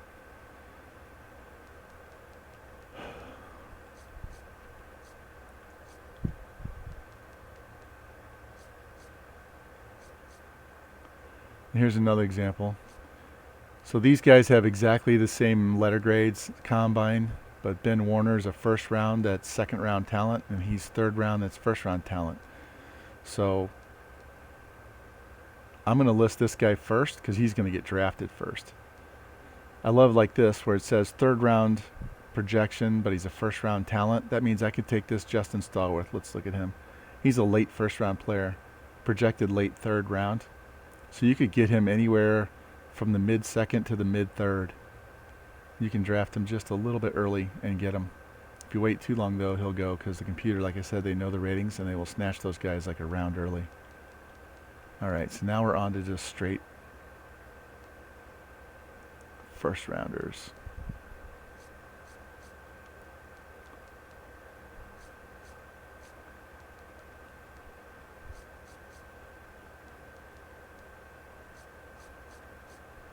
Oh, okay. You guys, you remember me bitching in George's stream about coaches being assholes to me for the last week? Just in general. Wasn't like a personal thing. It's just they're a little stressed at the time of the year, getting ready for playoffs and stuff, and they're just being assholes. But it's typical of boys and men's volleyball coaches. They're worse than the women's coaches. I had a coach tonight fuck up her lineup in the fifth set. So it went 5, and she had 2 players that play opposite each other. So you have 6 people on the court, right? So if you've got 3 people in the front row, 3 people in the back row, and they usually put their setters opposite, so they'll have one like in the back right corner and the other one's in the front left corner. And so they're always opposite, and their middle hitters are usually opposite. One's in the front row, one's in the back row, and they sub the one in the back row out for the libero. That's the name of the player that has the different colored jersey. They're just a back row player only, so they sub in and out for the front row tall people when they come back to the back row. And she fucked it up and didn't have her setters opposite. She had them next to each other. Actually, what she did was she wrote the one setter's number down twice. So she had the same person in the lineup twice. And I knew one of them was supposed to be number 1, but I couldn't let her fix the lineup and make it like it had been all night because she actually wrote the numbers in herself. And all I can do is fix the duplicate number. I can't change the order. And so it messed them up the entire 5th set. We were constantly having to tell these kids where to stand so they wouldn't be out of rotation. But the funny part was I got to tell her after the match. I said, "Hey, remember when we were playing this other school and I was up ref and they were complaining the entire time, and I told them I had enough of it." And I told that coach when the match was over, I was like, "Dude, I don't give you shit when you screw up your lineup. So you need to just back off, right? I mean, we're doing our job, and sometimes we make mistakes, and sometimes my judgment's different than your judgment, and you're getting paid to ref, and I'm getting paid to ref, you're getting paid to coach. So you do your job, I'll do my job. And so after the match was over, I told her, I said, remember that? I said, I told that coach, hey, I don't get mad at you I don't give you shit when you fuck up your lineup. And as soon as she did that, that's the first thing I thought of was, hey, you fucked up your lineup, and I really could give you a bunch of grief, but I'm not going to. We're just going to play. But it was it was a way for me to let them know, hey, man, you screw up too. You're not perfect. And no one's standing there yelling at you from the sidelines, even though we'd love to.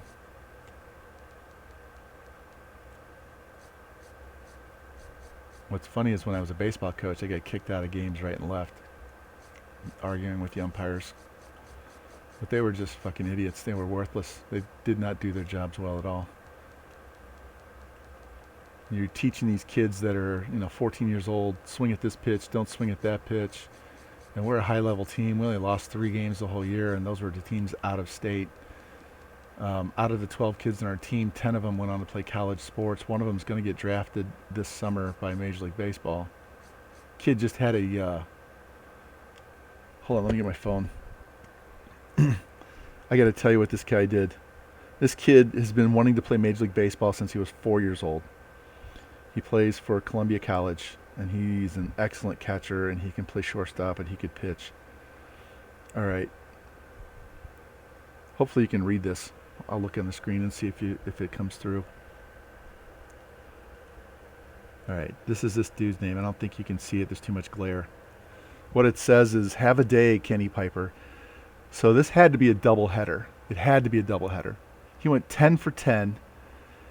He had 1 single, 5 doubles, 4 homers, including 2 grand slams, 12 RBIs, and 1 hit by pitch. No walks. They didn't walk him at all. How the hell could you not walk somebody when he gives 5 doubles and 4 home runs?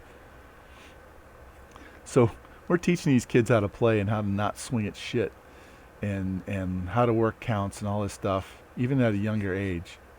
And these guys are calling strikes on balls that are just almost not even knee high. They're shin high.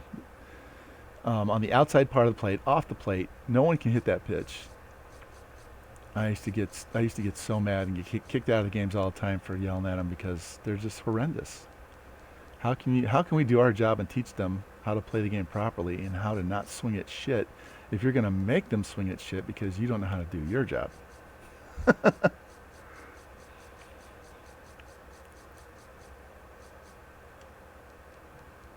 So, if we didn't have COVID last summer, I'm pretty sure Kenny would have gotten drafted last year. Here's another guy. Look at this guy at the top of the list, Brandon Culliver. B+, A-, B+. He's got a 7.4 combine. I would be shocked if this guy, it says early first round, I would be shocked if this guy is not an X factor. So he's not even going to be at the top of the list because he starts out as a B+. He's a speed rusher. 6'6", 279. Runs a 4.6. Yeah, if he's still there when it's our pick, I'm going to take him and I'll just turn him into a power rusher. All right. Let me take a breather real quick. Go back out. Reset my brain. All right. Going to go draft board by position. There's one first-round quarterback, and he is a mid-first round guy. This guy's 5th-round quarterback, 4th-round talent. He might be worth taking and sticking on the practice squad. This guy's a late first-rounder. This is what I like. Here's an early first round. So this dude's going to be at least a star. But he's listed in the 3rd round, so I could get him in the 2nd round if I needed to. Mid-first round. Early first. This guy should be at least a star. Although they've jacked up these classes so much that even these guys are probably going to be just regular dev. They won't be even a star. This guy's not going to be anything special. I just drafted a star fullback the other day, earlier today in one of my other ones. All right, so we can see he's early first round. He's projected mid. So since he's projected mid, there's a good chance this guy will be available when it gets to my pick in the middle of the first round. So if he's still there, we'll take Travis Parker. This guy is also an early first rounder with 4.3 speed with a 38-inch vert. But he's projected at mid-third round. So if Travis Parker's gone, Matt Levy will be there. The only problem is he's 6'1", he's 5'8". There's another first rounder. There's a late first. Mid first. Mid first. All right, so we've got Parker, Levy, and Dawkins are all... No. Is it Ringer? Yeah, these first three guys are all early first round picks. So these are going to be the ones we want. Levy will definitely be there when it's our pick. The other two, it's possible, and they're both over 6 foot tall. So if all three of them are there, I'll have to make a decision. But if one of them's gone, I'll take the taller one. If they're both gone, we'll take Levy. He'll definitely be there. This tight end's not bad. They're not great. They're not first round guys. Tackle sucks. 2 first round guards. Are they early? Nope. They won't have a star dev. They'll just be normal dev. Mid first. Late first. So we only have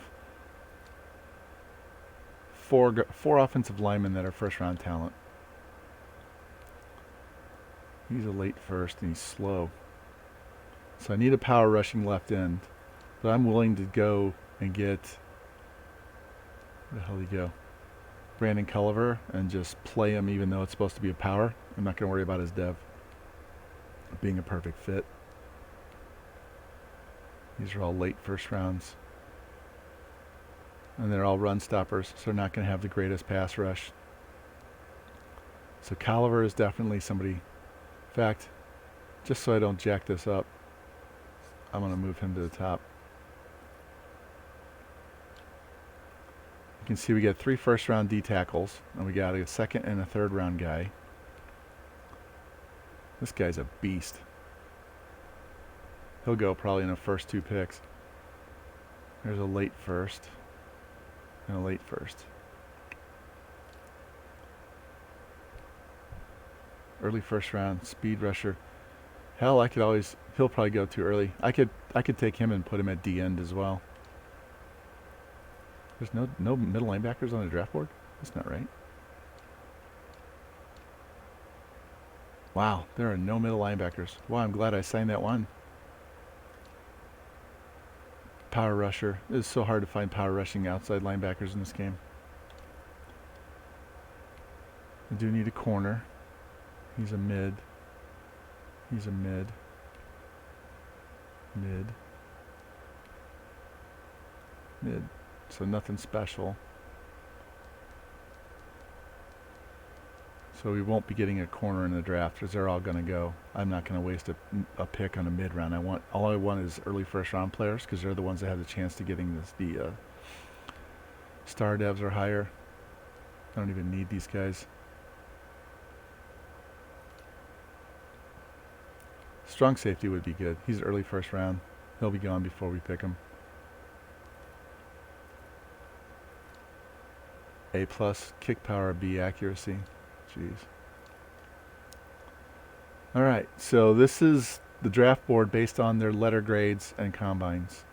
So he's the best guy among all first round picks. But he's a mid first round. So he probably will be, if he has the star dev, he'll be like a 70, 71. He's not going to be very high. Because remember, throw power is relative to the draft class, not to everybody in the league. So if we go to available, this is what the game lists them at. It says Brandon Culliver is the best guy in the entire draft class. So he's probably going to be gone before we get to him. But you can see these wide receivers. Harris. Yeah, we'll probably end up getting... Yeah, Ringer. Ringer was a first high. Yeah. We should be able to get Ringer. And...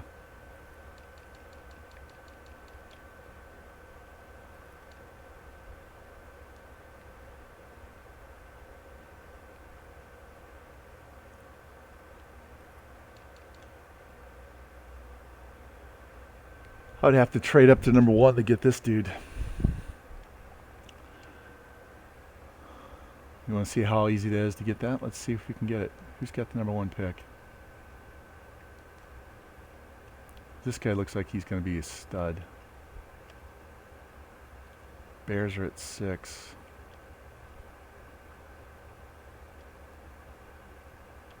It's probably easier to go look at the standings. Vikings are 3. Steelers are 2. If I want that guy, I'm going to have to go to 1. There's no way he's going to be there at 2. He is too good.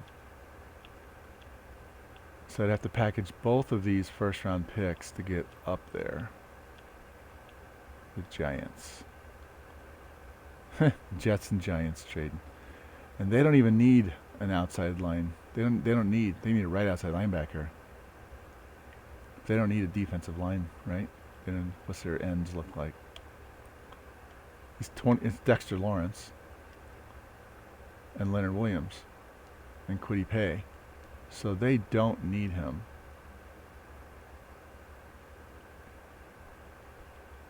Who's number 2? I know we said the Steelers were number 3. Steelers are 2.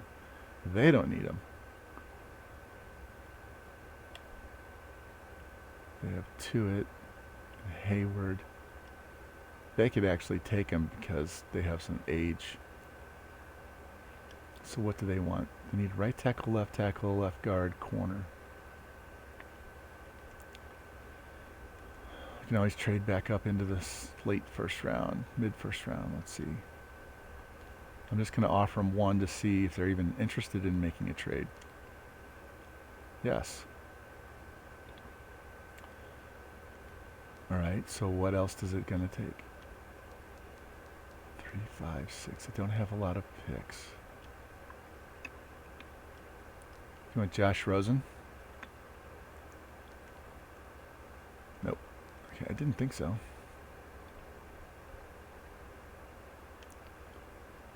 Glensheen Clark. Becton and Hudson. I don't think Hudson's going to be nearly enough. Nope.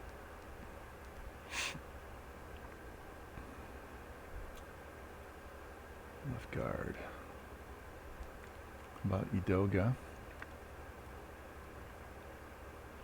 It's definitely not enough.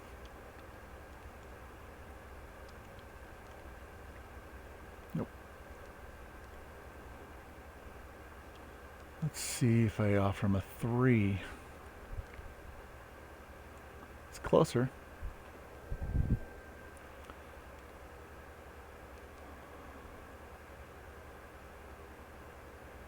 Got tons of corners.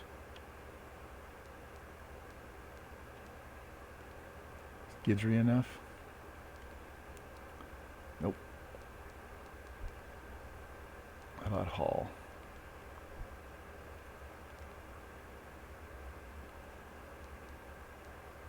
I don't want to trade it too. All right, so if I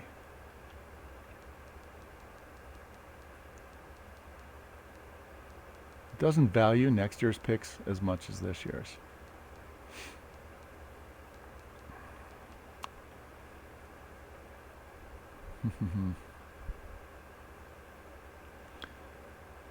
I don't want to trade both picks because I still want to make a wide receiver pick. So what else is there on defensive end?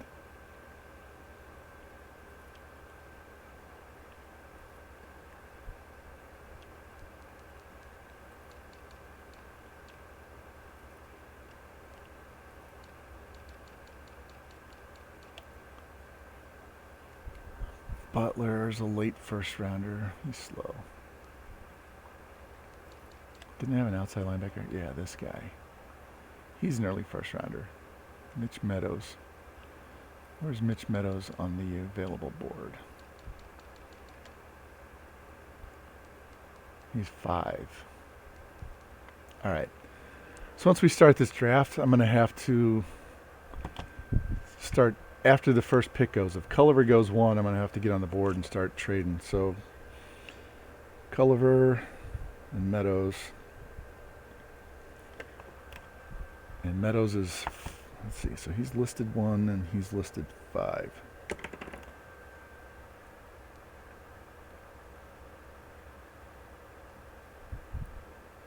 .6'4", 296. How fast is he? 4'8". I could always flex him out, but he'll go even earlier. This guy's a power rusher. I could move him to D end. All right, let's get this draft going.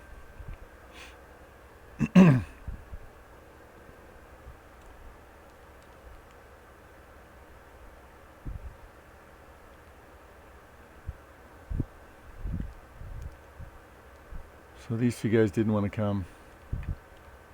That's fine. Aaron Jones went to Tampa. Watt goes to Tampa. Schwartz to Denver. Von Miller to Kansas City. Oh my God.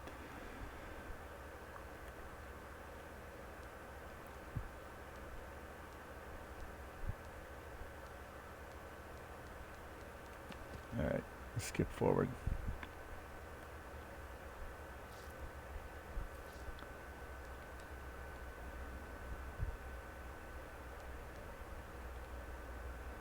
All right, if we can get through the first 2 guys, we'll talk to the Eagles and the Vikings. And they took the D tackle because they had the good D ends. I was not surprised there. Steelers took Culliver. He's a 79. Dude, I got to check him. He's got to be at least a superstar.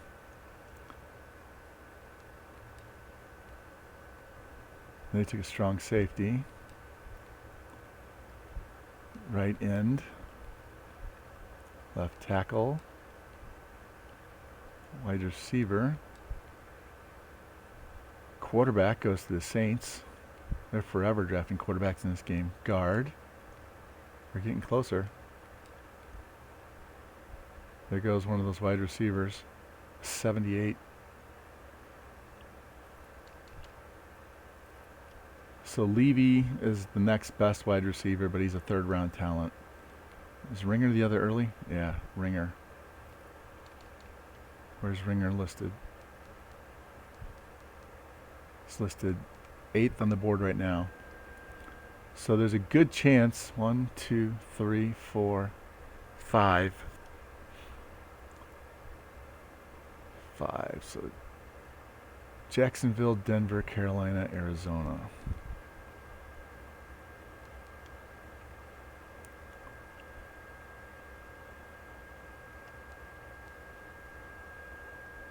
They need a wide receiver? Possibly. Well, I mean, that's Hamler, Judy, and Sutton's pretty solid.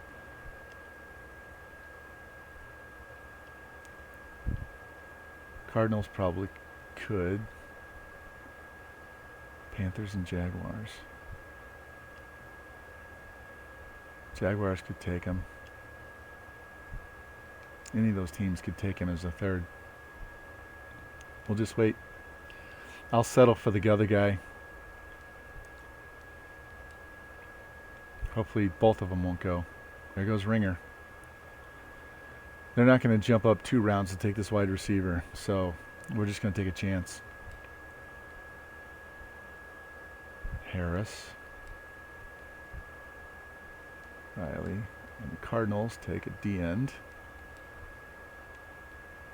All right. So Meadows was that other guy, right?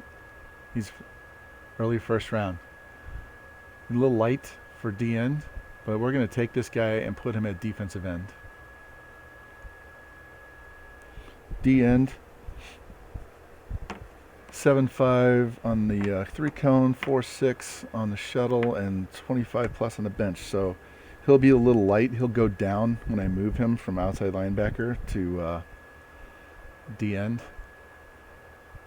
Hell, I might take the other guy that played outside and move him to D end if it makes that much difference. But we're going to take this guy and the wide receiver. 77 normal. Number 4 player, and we got him at the 15th pick. 86 speed. Not bad.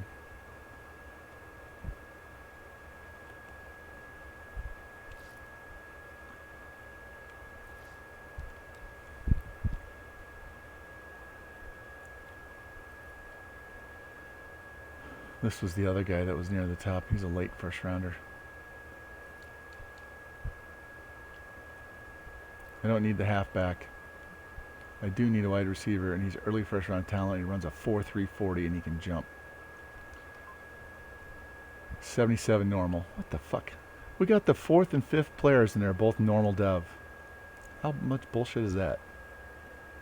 That's terrible. That's terrible on Madden. That's just terrible. That's the tight end that was a first round that said his stats was second round. He was a 70 overall.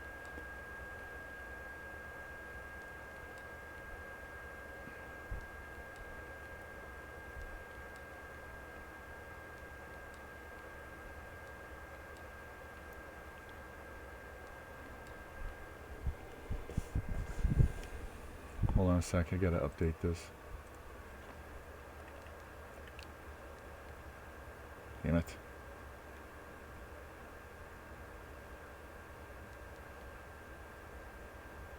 I forgot to write it down. Give me a second.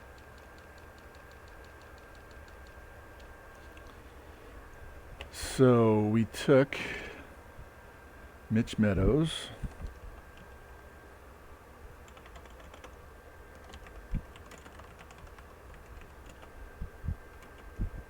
Outside, let's see, left outside linebacker / left end. And he was, I'm going to say, I'll have to update it. I think it's 74 normal. And then Matt Levy, wide receiver. Damn it.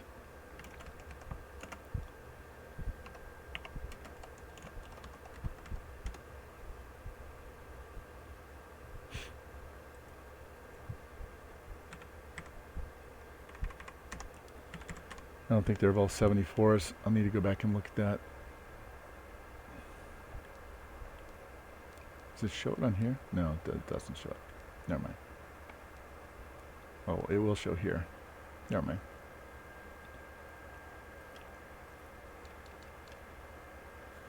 Both 77s. I had them at 74.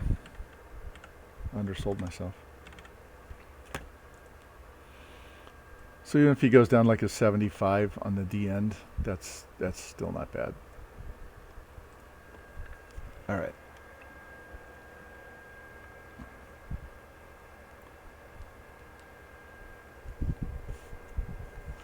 And we pick again at 48, so we got a ways to go.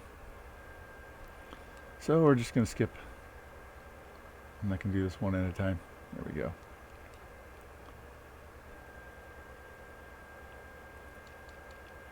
As you can see on the regular board, it's got all these overrated guys. This tight end's the highest rated decent player, so we might have to take him. And he's a decent D tackle. 25 reps and it was a 4.6. 25 reps, runs a 4.6. And he's got a better spec catch, so.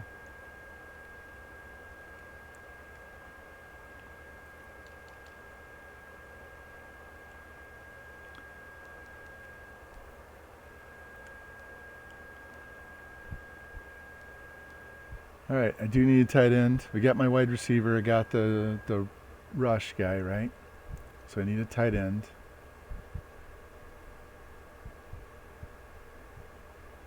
Yeah, we're going to take this guy, Devin Powell. Of course, he's a 71.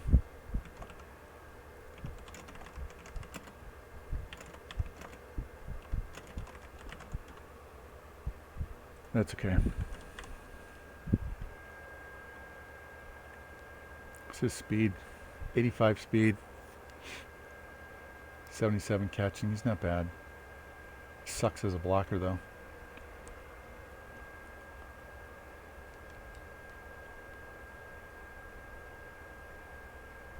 Alright, now's where I'm going to start looking at D tackles and stuff. Anybody that's... Alright, so...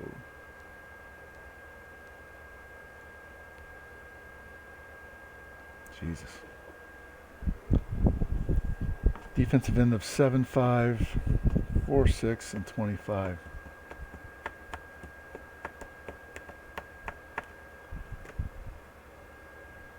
Early second. I might have to double up and take him. This D tackle's 4th round. I don't have a 4th round pick. 6'6", 314. I have 4 D tackles, so I don't need to take him. Outside linebacker. Really don't even need to take this D end, but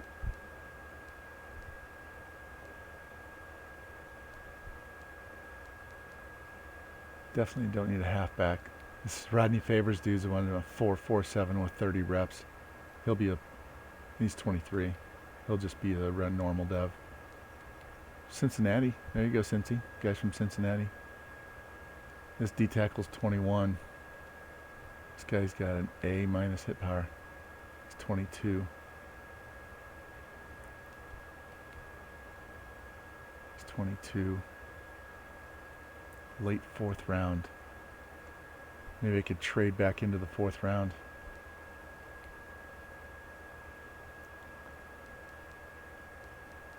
Man. Late 2.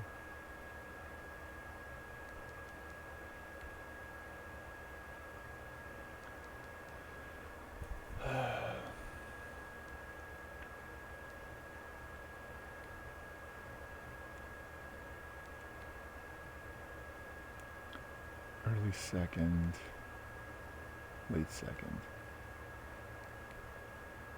Late second. Alright. We're going to take another pass rush guy. We're going to take this. Instead of George Michael, it's Michael George.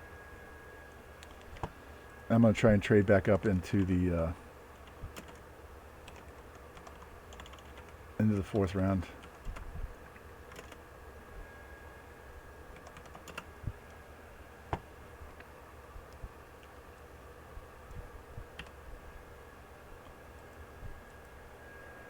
Hey, did you guys see that 49er George is going to be in the G12? Did you guys watch the G12 tonight? 71 normal. Seems par for the course tonight.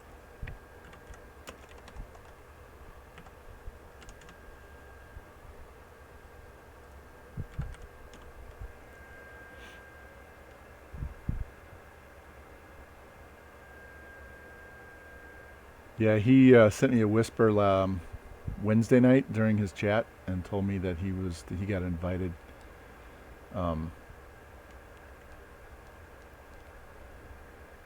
No, he did. He sent me the whisper while I was streaming at late that night, not during his. Let's see if we can get into the 4th round. 4th round is 102. Hold on, I gotta get it. I have a chart for all the picks. 64, 96. Yeah. Let's see if the Bears. What do you want for this?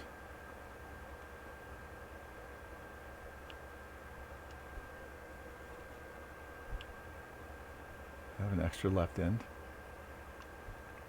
Yes, I do. Want this guy for your 4th round pick? No? All right.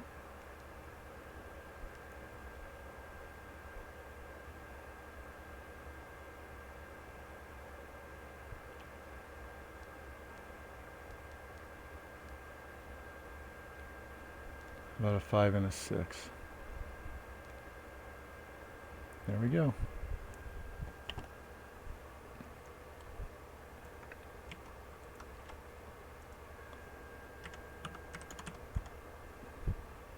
Give me 1 second. I got to update this spreadsheet.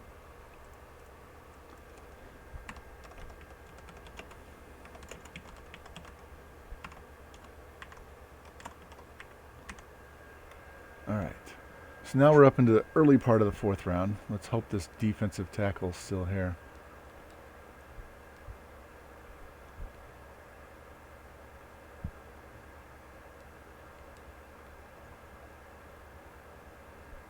There was an extra one in there too. Yep, there we go. No. Was it him? Mid-second. Late second.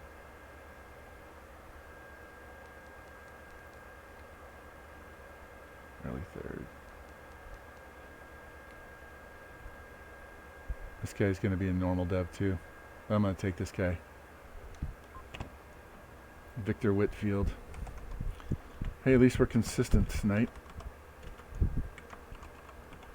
All normal dev.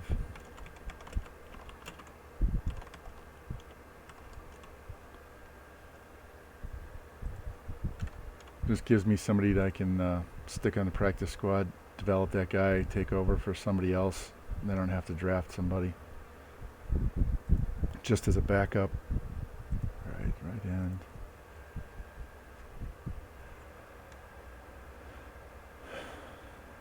So now we only have one more pick.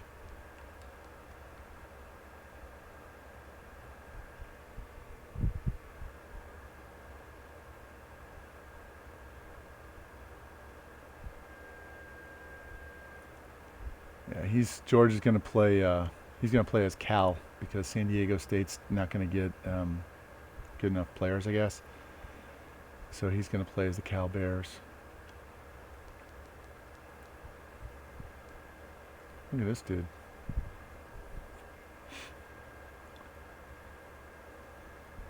.6'4", 235, and runs a 4.47 with a 37-inch. This guy would be a great for the red zone. I might have to take him. Let's go to my draft board. This kicker probably isn't going to get drafted. He's going to be a free agent. This guy runs a 4.6. Yeah, we'll just take Jordan Cumberland. We'll take another wide receiver.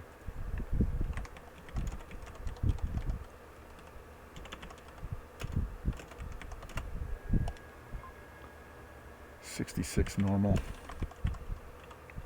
He's a project.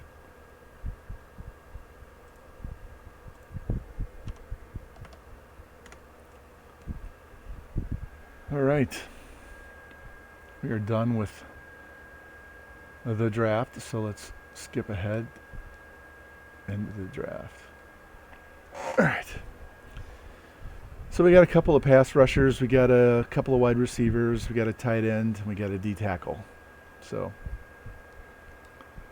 and all of our guys are normal devs, so we don't have to bother looking and seeing what they are. Although this guy might get moved to left end. All right, he's a 77. What is he if I move him to left end? How bad does that jack him up? Let's go.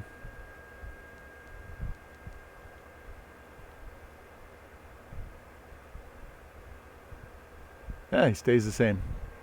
Good. He's going to play left end.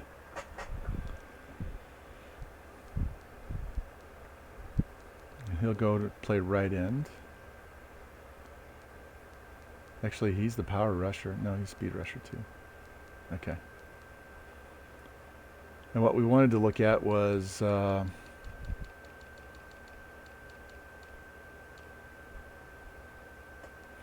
this Culliver guy. Hidden dev. He's got to be an X factor. At least a superstar. But I'm saying he's an X factor. Superstar. Told you. He was one of those guys that had letter grades that were not in order.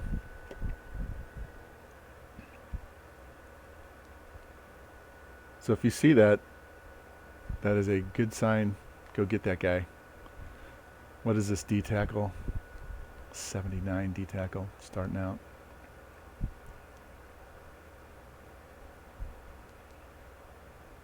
Superstar. What a start to the draft. Jesus.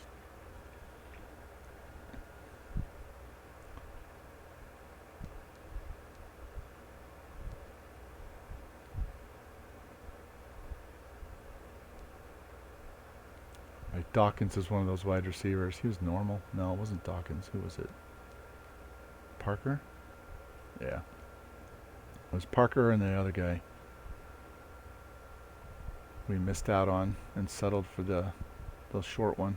Superstar X Factor. Son of a bitch. Should have traded up, huh? Good God.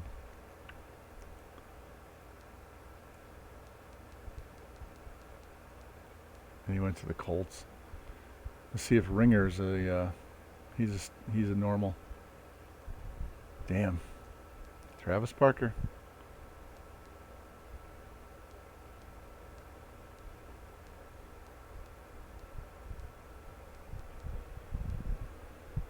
All right.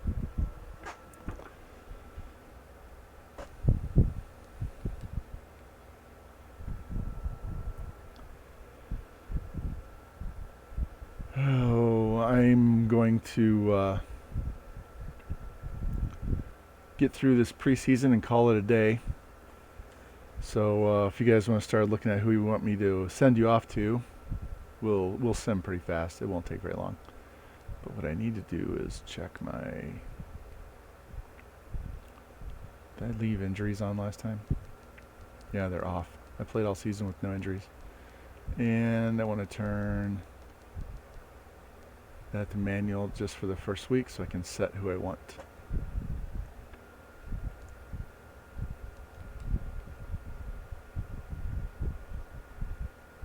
Got a mentorship.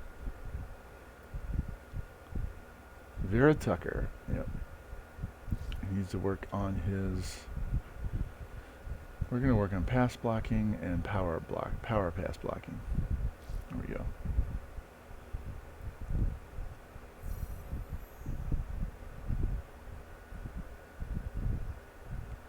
And let's go in here. Remember, I wanted to put him as one of my guys to focus.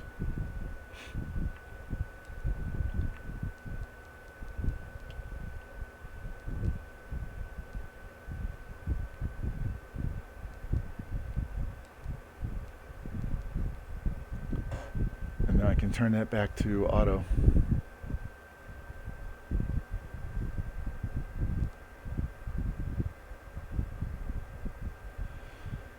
Alright, upgrade our players. Awesome. That new mid linebacker we signed is already up to a 78. Elijah. Can't believe I got this guy in the second round.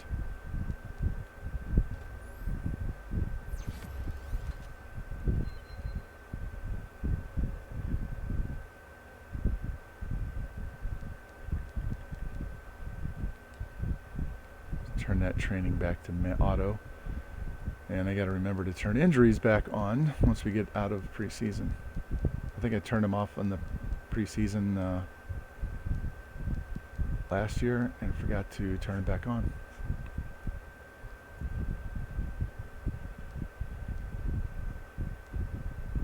So you got an upgrade.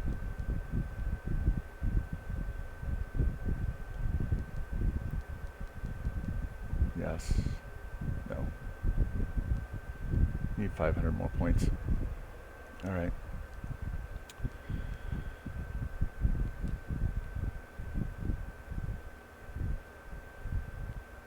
Gotta go look at these scores.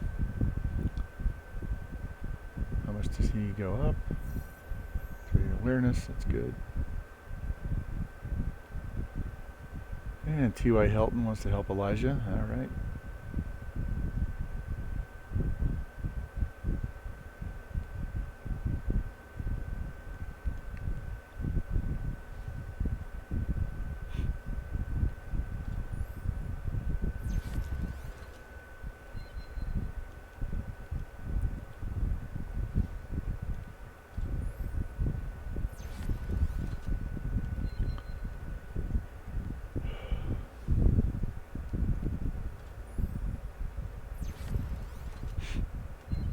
Man, I miss hearing music. It's one reason I like your streams revamp. We get to listen to some cool ass music while we watch you kick some ass. That's just because you don't VOD your videos. I store and archive them over on YouTube. Otherwise, I'd have music playing in the background here too, because I wouldn't be worried about them doing anything.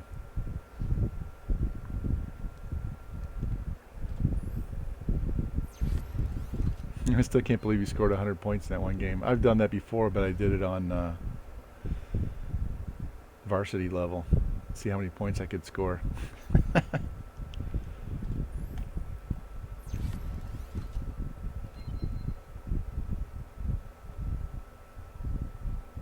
Oh, playing the Cowboys. Both teams are 0-2. What was I going to do? Oh. One, I was going to look at the stats, and two, I forgot to look at the free agents. Practice squad free agents. Wow, Rodrigo Blankenship is out there.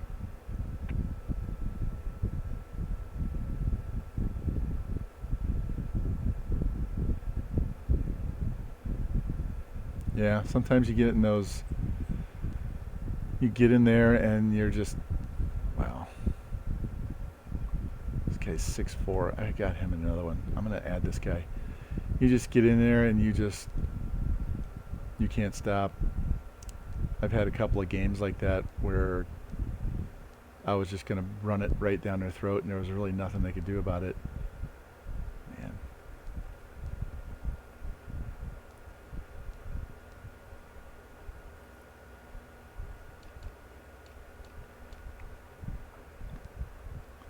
This guy's 25 years old. They don't want him. They want younger. None of those guys are worth it. And I don't need these low 60s anymore because we've progressed past those as backups.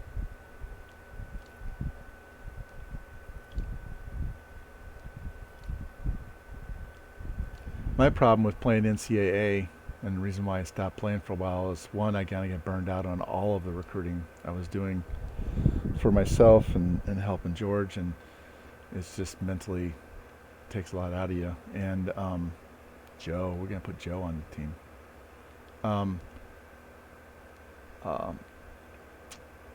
I get bored with my own gameplay, playing the same offense over and over, and it just, this guy, he could slide to middle linebacker because I'm running pass coverage, right? Be worth putting on the team.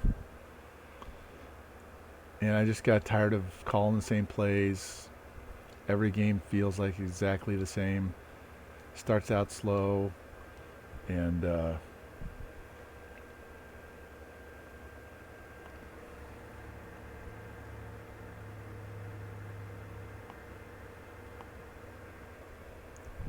um,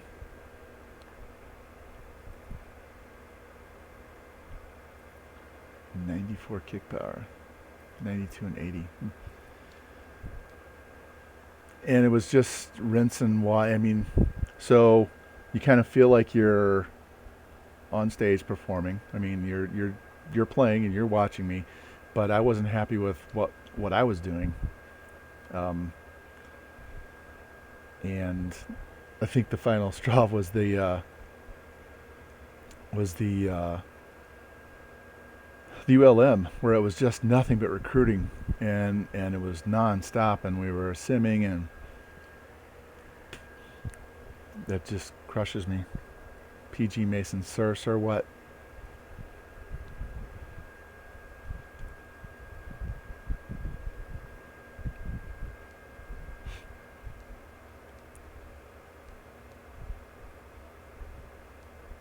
Oh, I remember what I was going to do.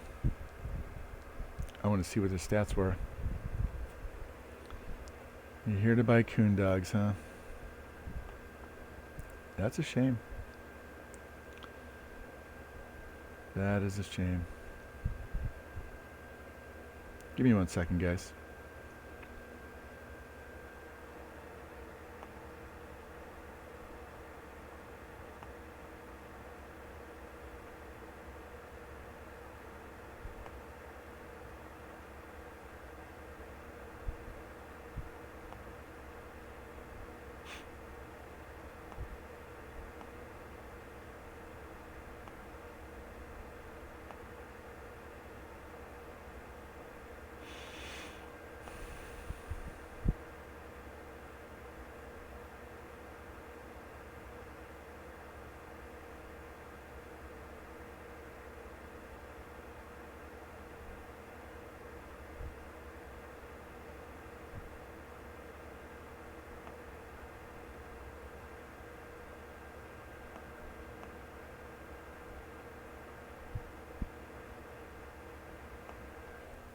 do it this way.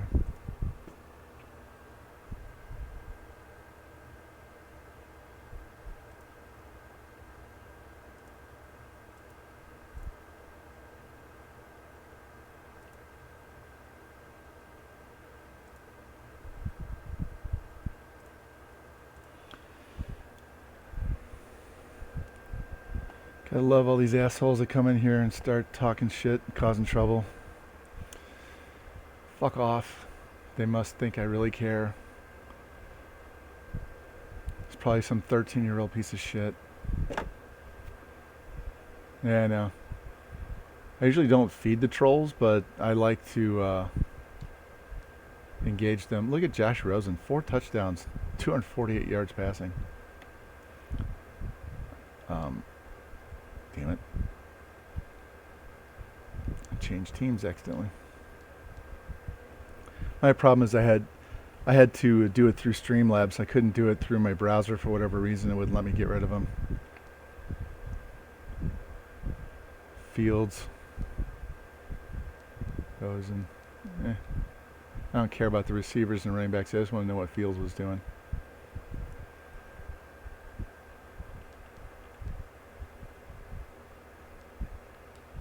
What's funny is that's one reason why I don't do customer service. I am much better about interpersonal communication since I've become a ref and talking with these coaches and players and stuff. And it's just because it's a sport and I can relate to them and we can talk about stuff, and it's easier to talk to the people I don't know because we have a common shared interest.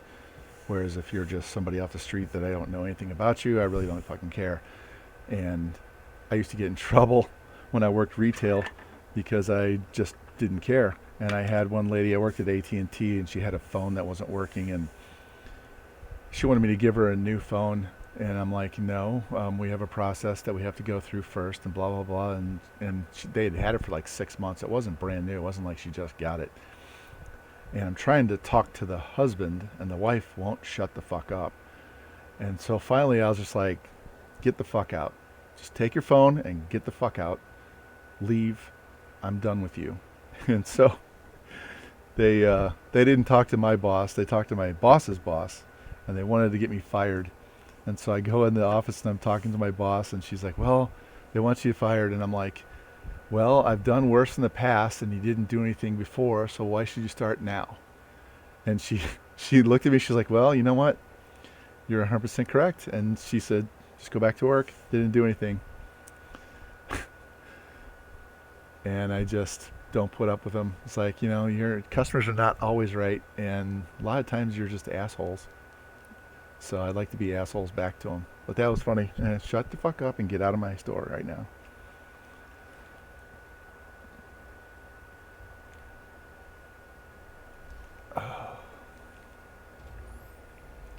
Yeah. I just can't. I actually do really well at customer service.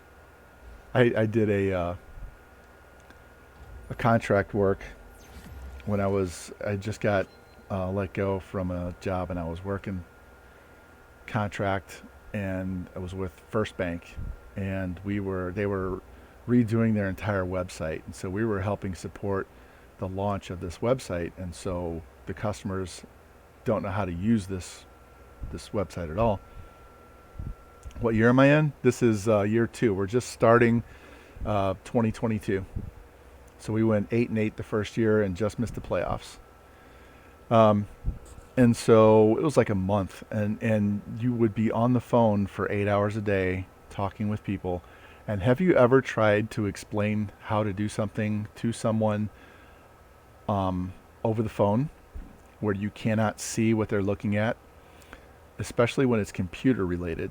So it was a website. They're having to learn how to use their website so they could log in to get to their banking stuff. And you have people, they have $100,000 in their account, and they can't get to it, and they're all frustrated. And some of these customers are 70, 80, 90 years old, and they're not computer literate, and you're having to walk them through this. I had to deal with some dude who lived in Mexico, but he worked in San Diego, and his bank was in San Diego, and it was and it was like 8 hours. And the best part of it was normally, when you're on the phone with them, they tell you they want you on the phone, resolve it and get off as quick as you can. They want to take as many calls as possible. And they told us, no, we don't want you to do that. We want you to stay on there as long as you can to resolve the problem so they don't have to call back. So I would literally take half an hour for every call so I didn't have to take so many calls. I would just extend out that call as long as I could to make sure they were 100% on board and knew what they were doing. And so I was really good at it, but I hated the work. And I just don't like people. Usually do rebuilds. This is the first time I've done a Madden rebuild. I do them offline. I played Madden 19, Madden 20. Just got Madden 21 because I paid for the EA Play, $30 for a whole year. So I put in like over 1,000 hours in Madden 20, but since I didn't upgrade hardly anything in franchise, I didn't buy 21.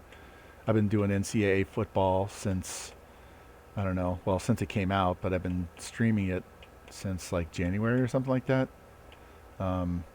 February, whenever I got my capture card.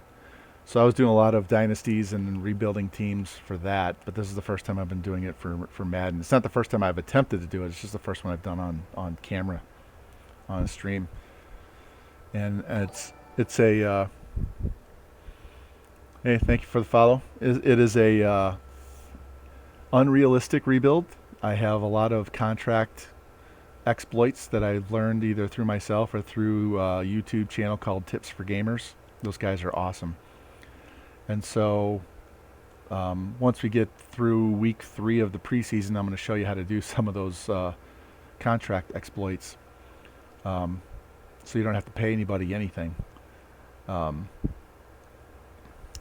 example, in one of my offline ones, I signed Nick Chubb, who was a 99 overall X Factor halfback, signed him to a 7-year contract for $550,000 a year with no signing bonus. Cost me $3.85 million for 7 years total for a 99 X Factor halfback. So, and you can pretty much do that with a lot of those guys in free agency. But this contract exploit I'm going to show you here in a minute, you can do with Bosa and Lamar Jackson. Anybody that's a first or second year player right now, you can do it and reset their contract, and you won't have to pay them shit for the whole first 7 years of the contract. Yeah, I didn't discover it. Dottery Crib over at Tips for Gamers did. So let me upgrade my players, and because we're in week 3 right now, and once we get past this week, or before we go into week 4, I'm going to show you what happens. So what happens is the first year you do it, you're going to take a big cap hit for basically 2. So I have a $50 million cap hit right now, cap penalty for this season. But it doesn't matter because I have like $100 million in cap space because I reset everybody's contract that was a 1 or a 2 year player. So the cool thing is if you sign players, you can draft. I'm going to do it with my draft picks too. But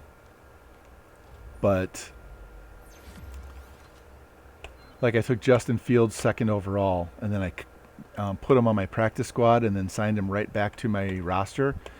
And so it cut him out of his contract, so I had to pay a penalty for his bonus for being a 2nd overall pick.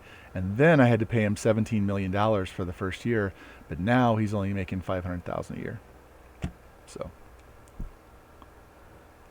I'll show you that right now. I got to cut 13 players. But before I cut those 13 players,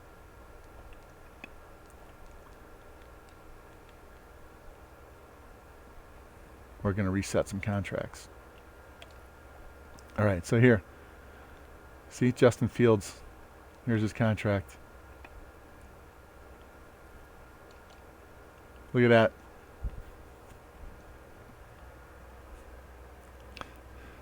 That's not 4.7 million. That's 470,000. So he'll be 30 when he finally gets out of this contract. Same thing for Chris Carson. Same thing for Leonard Fournette.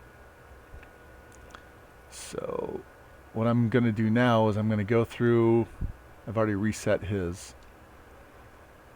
All right, so I just drafted this guy, Matt Levy. So his contract, if I cut him, I save 1.18 million, but my penalty is 8.2 million. All right, let's look at his contract because he was a first-round pick. He was 16th overall. So there's his contract. He's making $3 million a year for the first 4 years. But since he is a rookie, or he's a player that's played 2 years or less, he's eligible to go to the practice squad. So you move him to the practice squad.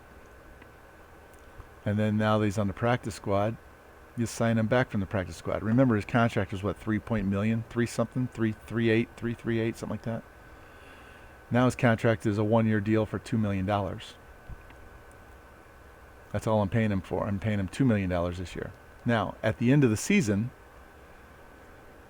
when you get to the end after the Super Bowl, where it tells you have to re-sign all of your players, he's going to come up here and he's going to ask for whatever his contract, 5 years for $40 million. You don't have to pay him that. You take that all the way down to 7 years, $550 and 0 bonus, and he will gladly sign it. That works for all of these guys. This guy here, 2.8 whatever million, he's going to my practice squad. I'm going to leave him on the practice squad because I don't need him right now. Cumberland is going on the practice squad too. And I don't need all these wide receivers. Guyton's going to get cut because he's irrelevant. And I would like to cut Hilton, but he's good for mentorship, so I might have to leave him on there. All right, tight end. So Jordan Reed we signed as a free agent because I needed a starter. This guy I just drafted. He's going to go on the practice squad. And then he's going to come back. And then I'll get to re-sign him at the end of the year for that low-ass contract. 1 year, 2.6. So, there, like I said, Tips for Gamers is who you want to go watch all their videos. And they do stuff for Madden 21 too. So it's Tips, T-I-P-S, the number 4, and then Gamers. Here, I can give you their link to their. I'll give you a link to them. Give me a second. I just gotta sign into YouTube. They were also streaming. They were doing rebuilds on NCAA football. And that's where I met some of these guys that are friends of mine now on Twitch. We were in their chat. So there you go. Tips for Gamers. Go check them out. I don't even care if you go do it now. You can do it now if you want to. I don't care if you want. But they are really good. They're kind of hit or miss on their videos right now. They must be busy doing some stuff. They're usually pretty regular, but yeah, this is the guy. I didn't cut him out of his contract last time, so we paid him his regular contract for 1 year. I didn't need to. So now we're going to reset it. Which is actually kind of good because it gets him off the same contract that the other rookies were on the first year.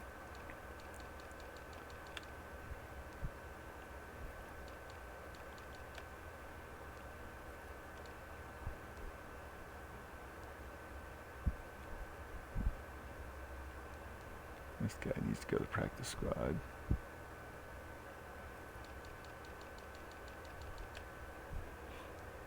How often do I stream?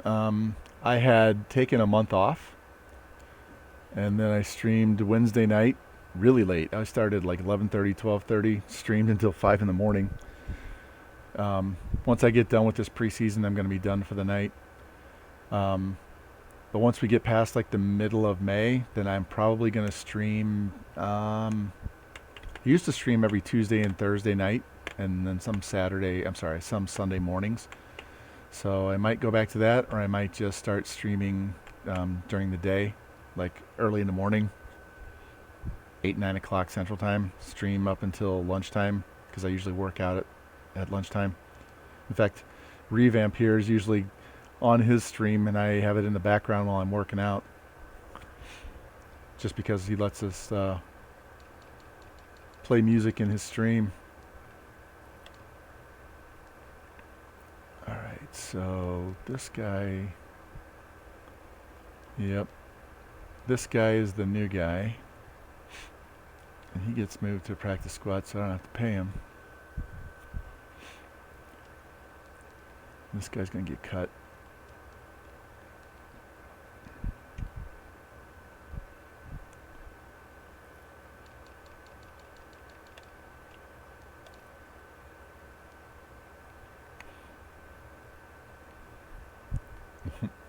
$3.3 million. All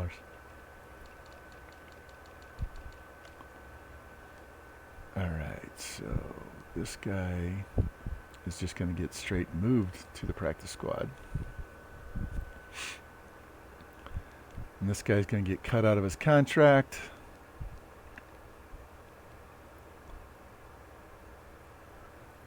And then brought back. Oh, there's also another trick that you can do. So say I have Patrick Mahomes on my team, and he wants a new contract, and he wants $200 million. And I don't want to pay him $200 million because it wrecks the rest of my team. So what you do is, if your team does not go to the Super Bowl, the week of the Super Bowl, you cut Patrick Mahomes, deal with whatever the penalty is on your salary cap, and then you go right out to the free agents and re-sign him. And you just do that every single year. And you basically pay him a 1-year contract for whatever he's worth as a free agent. Typically, it's going to be like $17 million. But it's just a 1-year deal. There's no signing bonus. And you can do that every single year his entire career. And then once he gets to be, 30, 32, 33, and you don't want him anymore, you can trade him. It's less than a franchise tag. It's much less than a franchise tag, but it's that kind of concept. And so I get these guys that are 29, 30, 31, 32, and they want these 2 and 3 year deals, like J.J. Watt or some guy like that, and I don't want to pay it. I just cut them, sign them back to my team. Usually it's a pay cut, and then I get them for another year. And if I have a really bad year and I suck that year, I'll just trade them at the deadline and get a first-round pick for them. But you never, ever have to pay these guys $200 million and wreck your salary cap. And learn that from Tips for Gamers too. But so as soon as your team is eliminated from the playoffs, but before you sim past the Super Bowl, you go in, cut that player, immediately add him back to your team. You're good to go. It's rinse and repeat. Do it every year.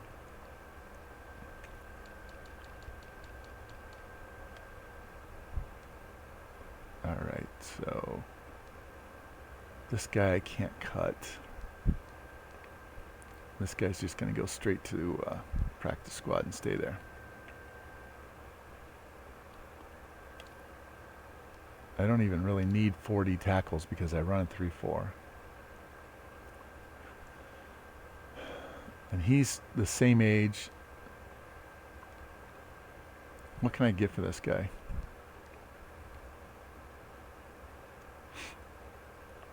Anybody interested? Sure they are. The Bills are. What kind of draft pick you got? 20th. Let's find somebody in the top 5.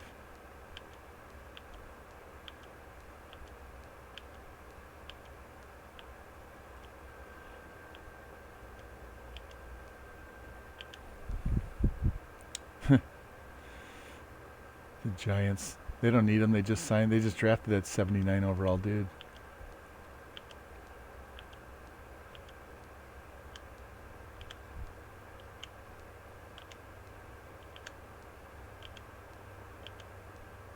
Steelers. You need D tackle? No. They run a 3-4 also, right? So. How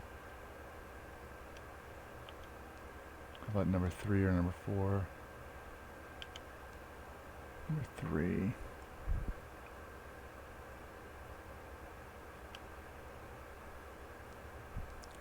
Yeah, they could use them. Wonder if they'll take it for their first round pick. Let's gauge their interest.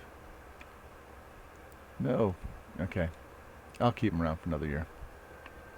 I was just seeing what I could get. Alright, Snowden is going to go on practice squad.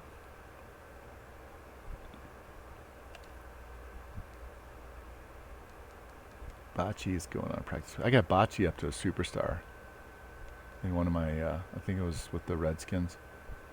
I drafted him and started him and got him all the way up to a superstar.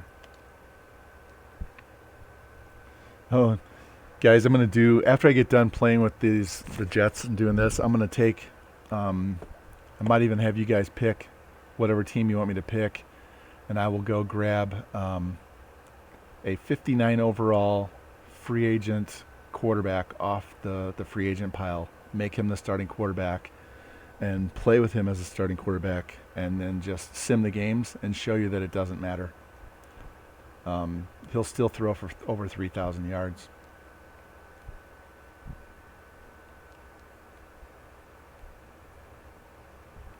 I did that once before, and I got the guy. I think it was Hornbeck. Is he a real? I got him up to a superstar, but he's only like an 82. Guidry fit on here again? Yeah, good. Guy's fast.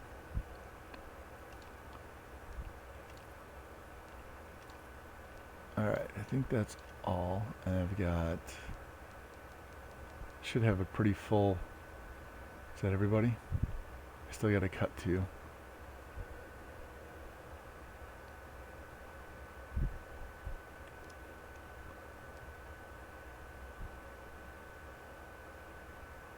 Alright, so I actually... Well...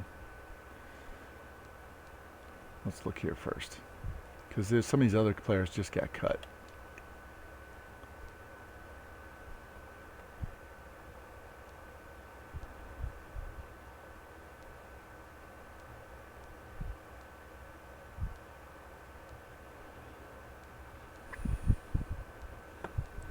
Man, I'm so tired from lack of sleep. Sure, 22.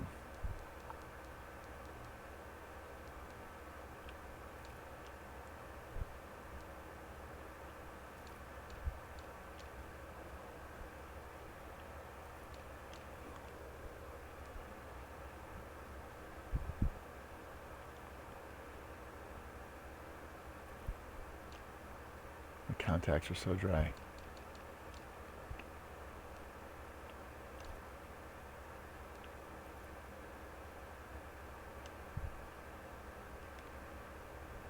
I don't need this guy, but I'm going to take him anyway.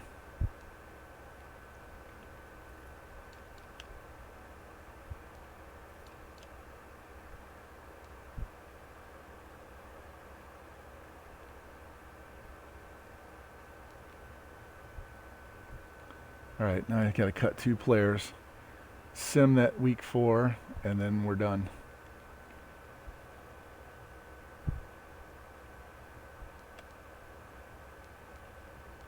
Captain Morgan's getting cut. I just could get rid of one more. 1, 2, 3, 4.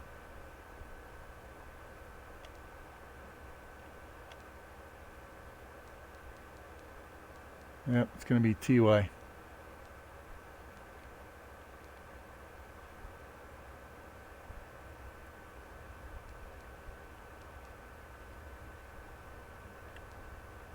Alright, now let's tell it to put the best team out there, and we're good to go.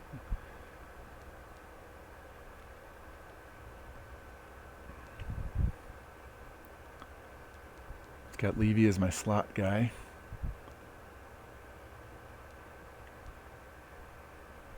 Defense is fine. Hicks, Meadows. George is third string.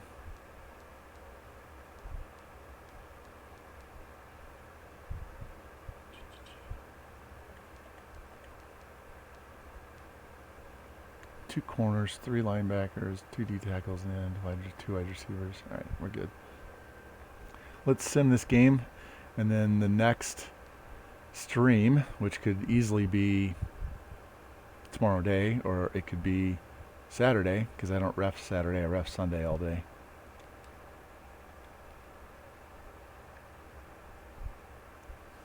All right, we won 28-7. All right, my goal, we're going to shoot for making the playoffs. I can't get fired. I turned it so I can't get fired, so it really doesn't matter. Upgrade these players.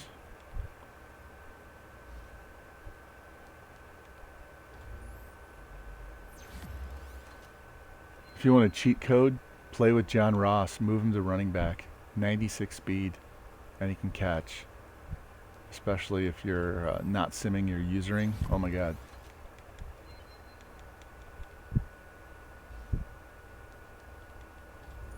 This tackle's got to get replaced.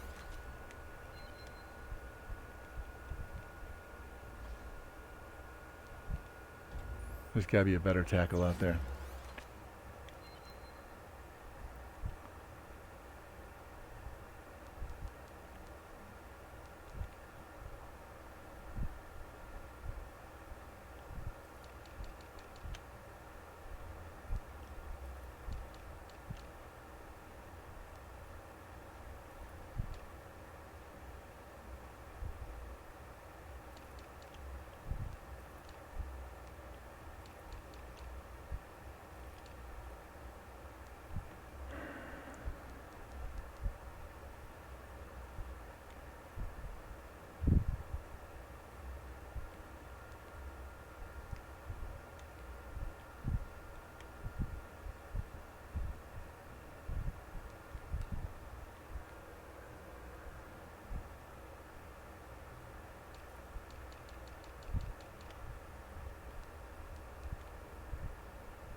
All right, so after we did all of those contract resets,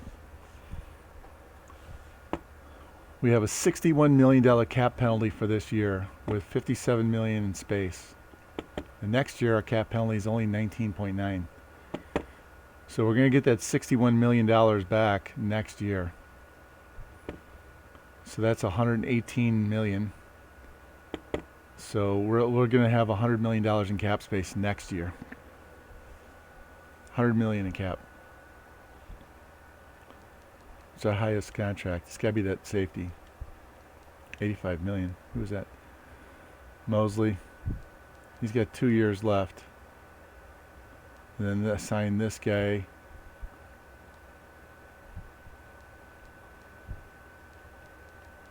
Yeah.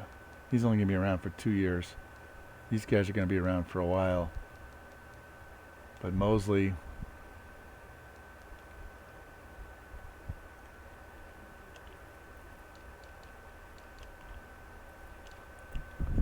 $18 million next year. I gotta look and see what his penalty is for cutting him.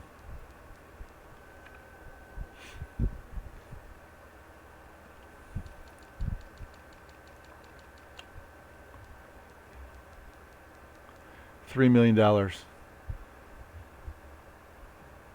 So he could go away after this year. If he regresses into the high 70s after this season, he's gone. He will be gone. I'll go sign somebody else. I have plenty of money.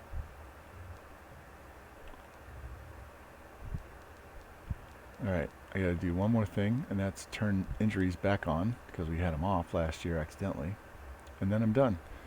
So who you guys want to go see? Fantastic is playing NCAA. Hindsight Grim is playing Call of Duty. That's people I know that are on right now.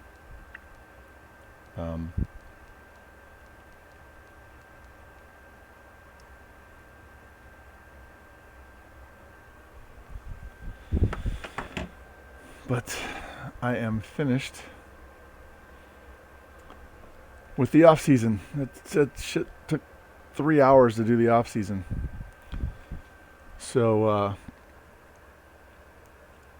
we'll be able to start fresh from week one. Don't have any preseason or any of that other garbage to do. Contracts are all taken care of.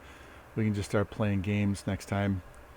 Finish out the regular season and see what the playoffs look like. But I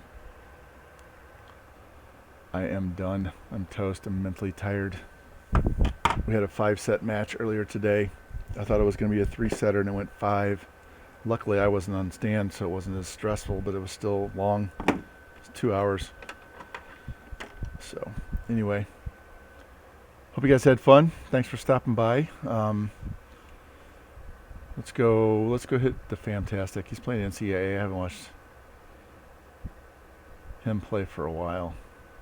So we'll do raid. I gotta remember how to do raid.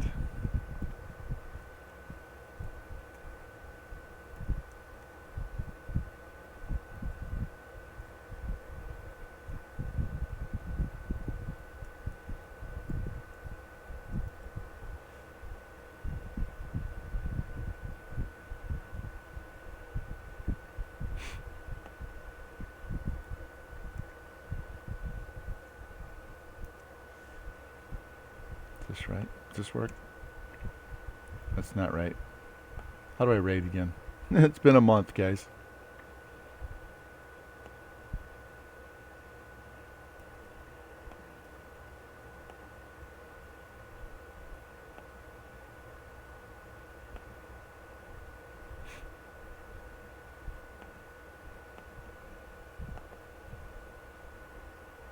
We'll do it this way.